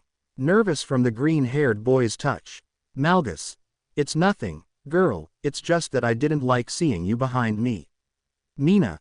Oh, that's so sweet of you, I'd kiss you but. He couldn't finish because someone was at the entrance of Ua, it was none other than Inko Midoriya. Inko. Son, is that you? With tears in her eyes. Malgus. Cease fire, walking slowly, Mama. Inko. Son, you're not like this, please stop, bursting into tears. Malgus. Mama, please don't cry. Approaching her, you have to understand, they hurt me, I must do the same. Inko. You're not like this, caressing her face, but what did that old man do to you? Crying. Malgus. He saved me, but they had to implant robotic devices in me, and he told me to kill you. Inko. I'm not here, but you need to know this, seeing that her son's eyes suddenly turned green. Deku. Yes, Mom, what's wrong? Kneeling next to his mother while holding her hand. Inko. That guy, the one who really saved us. She couldn't finish because some soldiers fired in the direction of the Sith. Deku. No, Mom. Leaping high to take cover from the gunfire, Mom, please answer. Mina. Izuku, what happened? Approaching his mother and taking off her helmet. Inko. Mina, cough, I'm glad you're together, Izuku. Please take care of her, okay. Taking both of their hands and joining them, take care of each other, okay. Deku. Mina. Okay. As she said that, she slowly closed her eyes. After that, he carefully placed his head on the ground, and Deku's breathing became labored. Mina, hugging him from behind, I'm so sorry, Izuku. Deku. His eyes turned yellow again with the anger he felt at that moment. I want you behind me, I'll handle this. Looking at the rebels who were shooting at the clones, I'll take care of this scum. Mina. Let them suffer for what they did. She said this coldly, and he just nodded. He leapt again, his lightsaber raised just to block the blasts, and placed his hand on the ground. Everyone around felt a great tremor, and out of nowhere, a pillar of earth appeared above the soldiers. Malgus. Die. As he said that, the column turned into a sphere trapping the soldiers and suffocating them meters underground. He continued like this until he clenched his fist even tighter, then the sphere also shrank and a cascade of blood gushed out. He then threw the sphere at the gates of the academy, destroying it. Malgus. Search for all survivors in groups, leave no prisoners. Rex. Yes sir, I want several squads in the hallways, others in the gyms, and others in the courtyards, now. Having said that, all the clones ran through the school hallways looking for rebels or students, leaving the couple alone. Malgus. Mina, watch my back. I don't want any surprise attacks. Walking in the school hallways. Mina. Okay, putting on her helmet. So they both continued searching until the Sith stopped the girl with his arm. Malgus. Come out wherever you are, you can't hide forever. Then two shadows emerged from the depths of the corridor, and they were none other than Aizawa and Yoda. Malgus. Wow, Jedi Master Yoda, I read all about your exploits in the library. Finally, I'll have a real challenge. Looking at Aizawa, and it seems you have a disciple. Aizawa. Midoriya, please don't do this. I can still see goodness in you. Malgus. That kindness disappeared when they killed my mother. Grabbing his lightsaber, Aizawa. His eyes welling up with tears at seeing his offspring like this. I won't abandon you. A silence fell, tension filled the entire place until he spoke. Malgus. Then you will die. Lighting his saber, revealing the crimson blade. Right now we see the same scenes as before where both Jedi are going to confront Darth Malgus. Yoda. It seems there's no other option, Aizawa, as I taught you. Igniting his green lightsaber, Aizawa. Sighing, okay. Igniting his own blue lightsaber. Mina. Izuku, let me help you. Taking off her gloves, but was stopped by Malgus. Malgus. I don't want you to hurt yourself, watch me destroy this scum. Mina. Even when he became cold, he still cares about me. Okay. Izu, screw it up. Listen to him until he says, yeah. When he said that, he lunged at them, and a clash of swords began. Malgus, backing away a little, used his strength to push the drug addict into a column, knocking him unconscious. Malgus. Seriously, is that all the Jedi have? No wonder they didn't survive Order 66. Moving his lightsaber in circles. Yoda. That was for taking us by surprise, but it won't be like last time. Taking a defensive stance. Malgus. I hope you're as good as the files said. He then charged at the dwarf, trying to slash at him. However, Yoda spun around and then used his lightsaber to attack, but it was evaded. After that, Izuku used the Force lightning from his right hand again. Yoda defended himself, using the Force as a barrier. Now the battle became static, with neither side knowing who would win the clash of power until the explosive expansion caused both to be derivatives, but Yoda rose first. Yoda. Much you still have to learn. Preparing his defensive stance. Malgus. You haven't seen anything yet. The duel continued, Yoda leaping as their red and green plasma beams collided. The Sith remained focused, barely able to see the Jedi's movements due to his speed and height advantage. However, the more they fought, the more Yoda learned his attack pattern and spotted an opening. He waited for the moment to counterattack, and as Yoda leapt again, Izuku used the Force to push him back, making him crash into another column, leaving him half knocked out but stable, and with a quick movement, Malgus took a great leap with the blade of his saber down. Yoda. Malgus had killed Yoda by stabbing him in the chest with his lightsaber, and suddenly his body was fading away until only his clothes remained. Me. Stop the music. Malgus. Panting from exhaustion until he collapsed. Mina. Izuku, are you okay? Did he hurt you? Worried and helping him up with her shoulder. Malgus. I'm fine, Don't worry. What do you say we look for our friends? He was getting back to his senses but then felt someone else. Mina. Looking at him, someone's coming, right?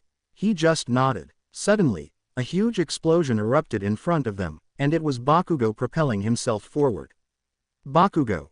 Well, look who we have here, the shitty nerd and the freak. Malgus. Kachan, I've dreamed of this moment so much, igniting his lightsaber again. Mina, will you help me? Mina. It will be a pleasure, I also dreamed of this moment, taking off her gloves. Bakugo. Ha, I already beat you and left you like this. You really think you can beat me this time? He then unleashed several long-range explosions. Izuku could only take cover, and Mina was protected by a dome he created with his own power. What's going on? Is that all? What a waste of life. Malgus. Mina, listen to me, calling the pink-haired girl's attention. I'll distract him, and you have to melt his hands, understand? She just nodded as she watched him resist Bakugo's attacks with her strength. Malgus unleashed a powerful shockwave, causing Bakugo to lose his balance for a moment. However, with great aim, Ashido melted his hands with her acid. Bakugo. Ah, you damn bitch, about to hit her but his hand is cut off by a clean cut from Malgus. Ah. Malgus. If you try to touch even a single hair on his head, I'll make sure to torture you every day until you beg me to kill you. Walking slowly, but he was backing away. Mina. Oh, Izu, it's not that big of a deal, I could have killed him. Pouting. Malgus. If anyone messes with you, they'll have to deal with me. Besides, don't get angry, you look cuter when you're happy. Making the pink-haired girl blush even though she had her helmet on. Mina. Ah, what things you say. Hugging the Sith and embarrassed. Malgus. I told you not to do that in public, remaining still while she was still hugging him. Mina. That's mean, watching Bakugo leave Izu. Malgus. I'll take care of it.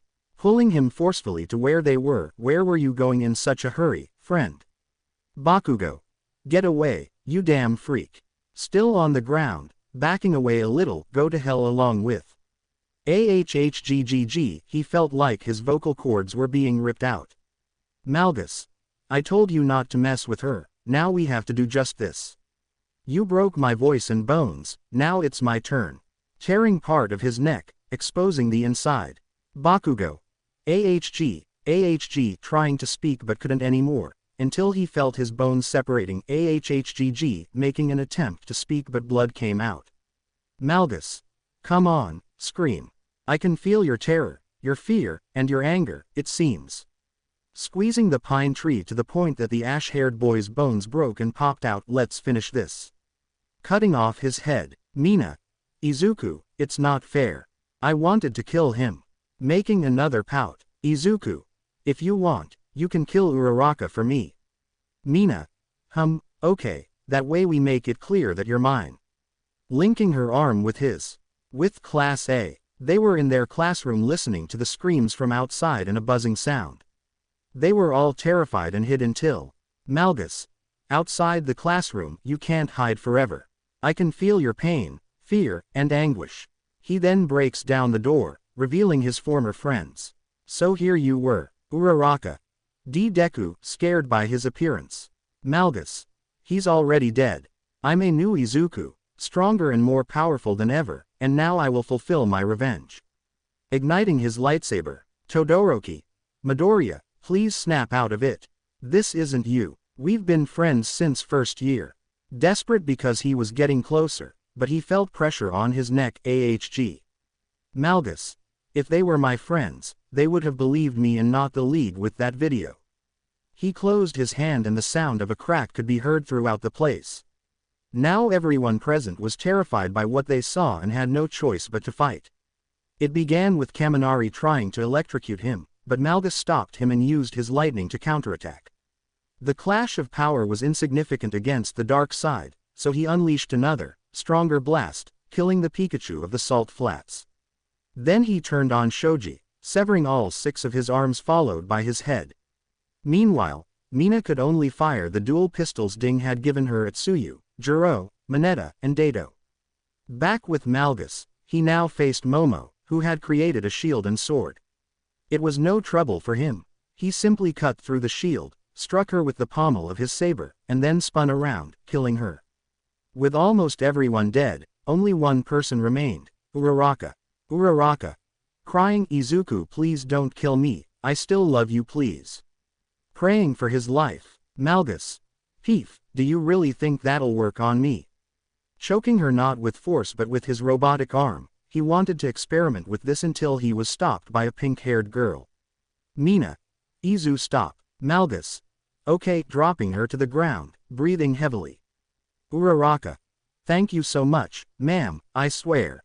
But she was slapped by Mina. Mina. No, no, I have the honor of killing you. Leaving the brunette looking grim and taking off her helmet. Uraka. Mina, see you. Her eyes widened and her skin turned white. Mina. Yep, I joined him. At first, he tried to bribe me, but when he said he loved me and wanted me by his side like a queen, approaching the green-haired man and caressing his mask, I couldn't resist. Now I have to prove my love for him by killing you, taking off her gloves. She wanted to say something, but Mina roughly covered her mouth. The alien girl then forced all the concentrated acid into the brunette's mouth. Uraka. Ah, it burns, it burns. However, she could no longer speak as her throat was already ruined and several holes were forming in her body until she fell dead. Malgus. Well done, girl, now we need the rest. Turning on the radio, Rex, how's the situation there? Rex. Okay, we've captured everyone. Do you want us to kill them now, or do you want to watch? The CRA asked. Malgus. Don't kill them now, they should be grateful you killed them quickly. Rex. You should, sir. Okay, guys, aim and fire. Pleadings could be heard in the background, but were silenced for a second. There's nothing more to be done. We won the war again. One more thing. We've located Echo. She has something important to say. Malgus. Well done, Rex. I'm going to celebrate. Turning off the radio, he then watched as Uraka was completely melted by Mina. I think she's dead now. Mina.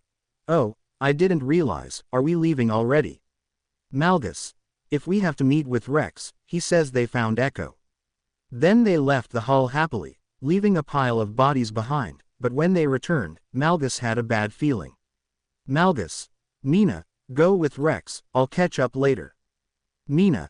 Is something wrong? Worried. Malgus. It's nothing, just some unfinished business. Go to Rex and listen to what Echo has to say, okay?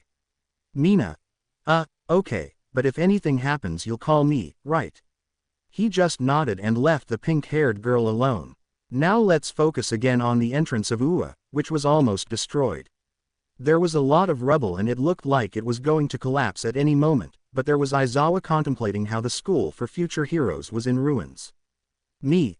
Please play the soundtrack again. Aizawa. There's nothing left. Cheers welling up. Malgus. You're still alive, well not for much longer, being at a distance from the Padawan. Aizawa. I have nothing good left, I can't lose anything else. Igniting his blue lightsaber and with a determined expression. Malgus. Let our lightsabers decide this duel, also igniting his ruby lightsaber. The duel began, with savage thrusts as they moved forward to gain ground. After exchanging thrusts and blocks, Malgus kicked him in the chin, sending him flying. However, he got up and leapt forward, but Malgus pushed him into some rubble, sending him crashing to the ground. Immediately afterward, Izuku leapt again, his blade lowered, about to plunge into Malgus's chest, but Aizawa moved just in time. Aizawa retrieved his lightsaber, ignited it, and charged until he was right at the entrance. They started again. The dark-haired man tried to deliver another thrust to finish him off. In the end, Aizawa lunged again, but Izuku backed away, turned around, and launched another attack, burying his sword in his former teacher's chest. Malgus. Looking him in the face, it's a shame we ended up like this. You were the only one I liked. Well, I have plans to create a new empire. Say hi to All Might for me. Withdrawing his sword, causing Aizawa's body to fall, and Malgus leaving the scene.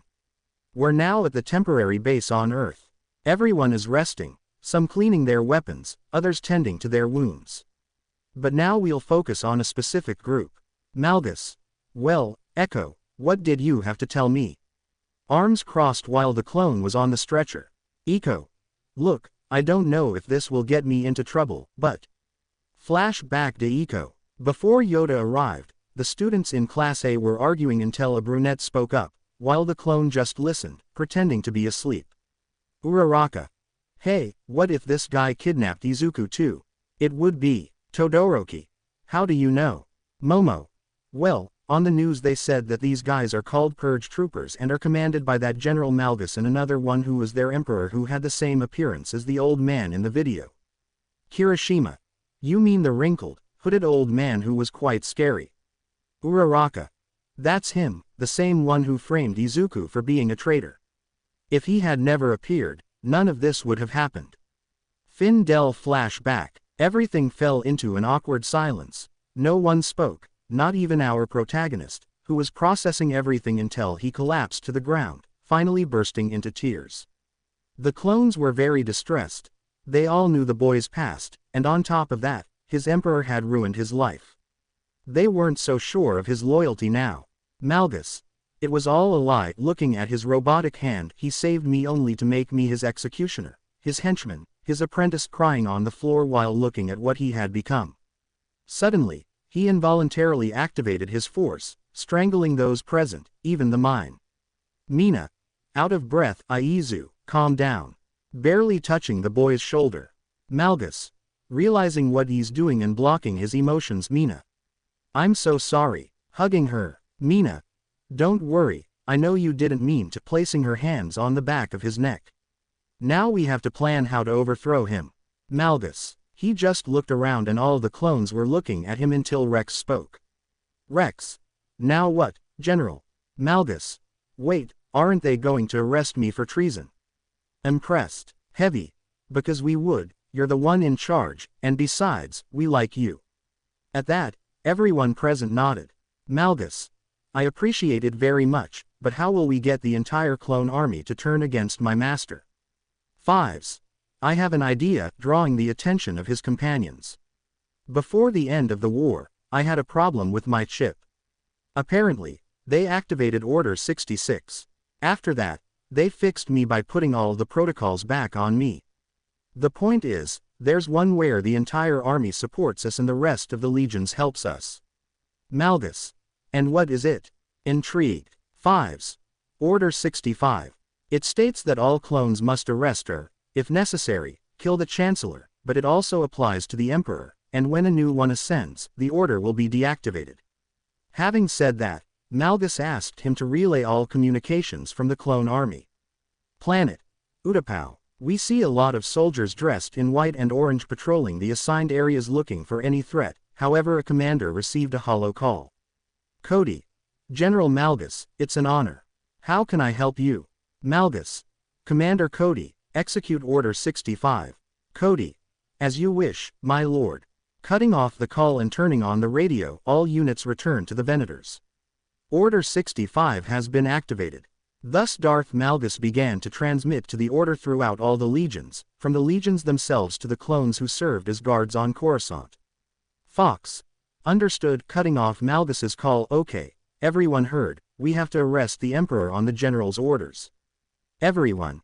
Understood. Back to Earth. The 501st Legion was already on the flagship cruiser Malgus, however, they received a transmission from their master. Palpatine. So, how did it go for you on Earth? The Sith Master asked his disciple. Malgus. I eliminated the rebellion and also destroyed everything that Deku represented in the past. But, Palpatine. But, and who is that girl? Looking at the girl who was hiding. Malgus. She's the only one who didn't betray me and who truly loves me. Noticing that she was embarrassed. Palpatine. Kill her, she joined the rebellion too, pointing at them. Malgus. I won't do it anymore. I already know what really happened on Earth. The reason why I'm half machine. Palpatine. You ungrateful brat, if it weren't for me. But he would be interrupted by some clones who entered his office through the window. Fox. Emperor Palpatine, pointing at him, by Order 65 you are under arrest, please do not resist. Palpatine. So you send my puppets, huh? Looking around, I won't be defeated by a few lab rats. With that, He ignited his 2 lightsabers, and with swift movements, he mercilessly slaughtered the clones. Only 2 frantic flashes of red light could be seen, along with the soldiers' cries of pain. Rex. There's no Fox looking down. Malgus. Well, I'll have to go and eliminate him. Activate the Venators, set the course, and activate lightspeed. Fives. They already heard the general walking back to Coruscant. Fox. Crawling towards the office exit. No please, a little more, but he would be drawn in by Palpatine. Palpatine. Tell me who heard that order. Chorning him. Fox. Everyone, dying as he said that. Palpatine. Thank you, now I have to make a call. Turning on his communicator. Planet. Road. We see the predominant race of this planet, but they were in another clone factory that didn't work with Jango Fett's gene. Kamianano. The new army you requested is ready, it just needs to be compared with Jango Fett's clones answering the Sith's call. Sidious. There is no time available from his planet. Kamianano. There are approximately 1 million new clone troopers, they will be on Coruscant in a few hours. Ending the call. Kamianano 2. Why are we still with him? Distressed because they knew what had caused the clones. Kamianano. We do this so that none of our people are harmed. Walking to a balcony of the laboratory, and also all our studies on generation-to-generation cloning would be destroyed in a second. The 2 aliens watched from a rooftop as their new creations, a new army of clones, marched toward the Star Destroyers. Their armor looked the same as in Phase 2, only now it was red and robust, equipped with new weapons called STW-48. Leo. Yeah, I know, but guys, in the movie they never explain where these guys came from. I think they're clones because of their helmets, and Sidious was able to create an army like that. Back on Malgus's flagship, everyone was preparing for another battle, but now we'll see our pair. Malgus. Mina, can we talk in private? Walking towards her room while the pink-haired girl followed her. Mina. Is something wrong? Anxious as she entered her room. Malgus. Serious, I just wanted to ask you that when the time comes, I will face Master alone. Mina. But why did we say that? But she was stopped by Malgus. Malgus. These are Sith matters. She looked confused, and he just sighed. Look, it's complicated, but it's the tradition, the logic of the 2 Sith established by Darth Bane, that there can only be one master and one apprentice. When the time comes, the student, to become a master, will have to kill their own. You must understand this, it's very important to me. Mina. Caressing her mask. I don't understand what you're saying, but if it's very important to you, I won't stop you. Just stay alive, okay? Malgus. Holding Mina's hand that was on his face. Okay. However, this scene of Izumina would be interrupted by a knock on the door from Captain Rex. Rex. General, we have a problem. Knocking on the door. Mina. GCH. Annoyed at being interrupted. Malgus. Opening the door. What's wrong? Rex. Alarmed. There are several cruisers, but these are different, and I don't think they're rebels. Besides, they're crossing the passage to land on Coruscant. Malgus. Let me see. He quickly went to the bridge next to Mina, who was also alarmed. Malgus. Did they establish communication with them? He asked the clone officers. Officer. We tried that, but there's no response. This is the Venator's cruiser of the 501st Legion. Respond. Finally, someone responded. This is Governor Tarkin, leader of the new clone army. Fives. New army, what do you mean? Arms crossed until Malgus spoke. Malgus. My teacher once mentioned that they were looking for another donor for the clone army, but I never thought they were already in the cloning process. Anyway, how many are there? Jesse. There are like 8 cruise ships and only 3 of us, so we have a low chance of winning this one. However, another transmission came in saying, to your right, boys. Then multiple Venators appeared from various directions. This is Commander Wolf reporting for battle. Wolf. I apologize for the general delay, but they didn't give the coordinates, but the Wolf Pack is still at your service. Cody. The 212th Legion is also under his command. On the flagship. Rex. It can't be, brother. It's great to see you again. We need air and ground support. The general needs to go to the Senate and deal with the Emperor. Wolf. I'll take care of it. You weren't the only ones with new toys. Arms crossed. Now, boys. Upon saying that, all the cruisers of Wolf dropped a number of approximately 1,000 fighter ships, but these were not ordinary TIE fighters. If not, they had 3 wings. The destroyers weren't far behind. They also sent in their fighters. In the end, there were 9 Venators in total. However, the new models differed in size and durability, but nonetheless. A starfighter war began. The landscape was a scene of explosions and vibrant colors. Rex. Hey guys, I remember there were more battalions. Cody. Yes, but they are handling more cruisers like these in various sectors of the system. Malgus.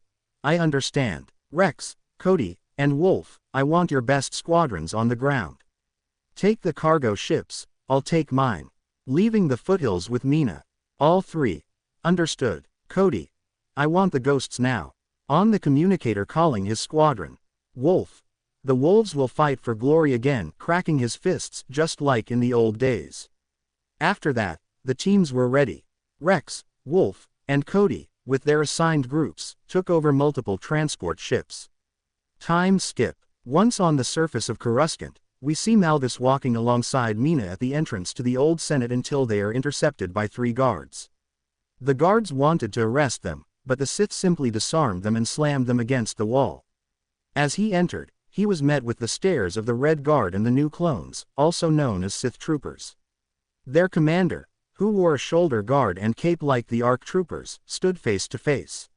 Mina stood behind him, watching his back in case of a surprise attack. Commander Shock. Darth Malgus is under arrest. Please surrender and tell your troops to halt, or there will be a massacre. In a threatening tone, he simply raised his head, revealing his angry yellow eyes, and then said, Malgus. I hope so. Pushing the CRA to where his companions were located, they were about to fire until they heard a strange noise. Suddenly, 5 ships crashed into the Senate, destroying everything in front of them and stopping right behind the Sith, leaving a cloud of dust. These transports were crewed by soldiers from the 3 legions. Leo. Okay, forget those old Sith from the game and imagine the clones. Rex. Let's go, brothers, for Darth Malgus. Upon hearing that war cry, all the clone troopers left their ships and opened fire. A battle had erupted in the Senate chamber. Some Sith troopers were spewing plasma from their blasters, while others were engaging in close combat. Then, Jet, a red trooper, arrived, firing beams that exploded on contact. Rex. Crime, I need air support. Firing while taking cover behind some rubble. Crime. Understood. Let's go guys, leading the darks while turning on their jetpacks. As he said that, the screen went black and all you could see was the end. I hope you guys enjoyed this video and make sure to like and please hype this video. Now we will see you in the next video.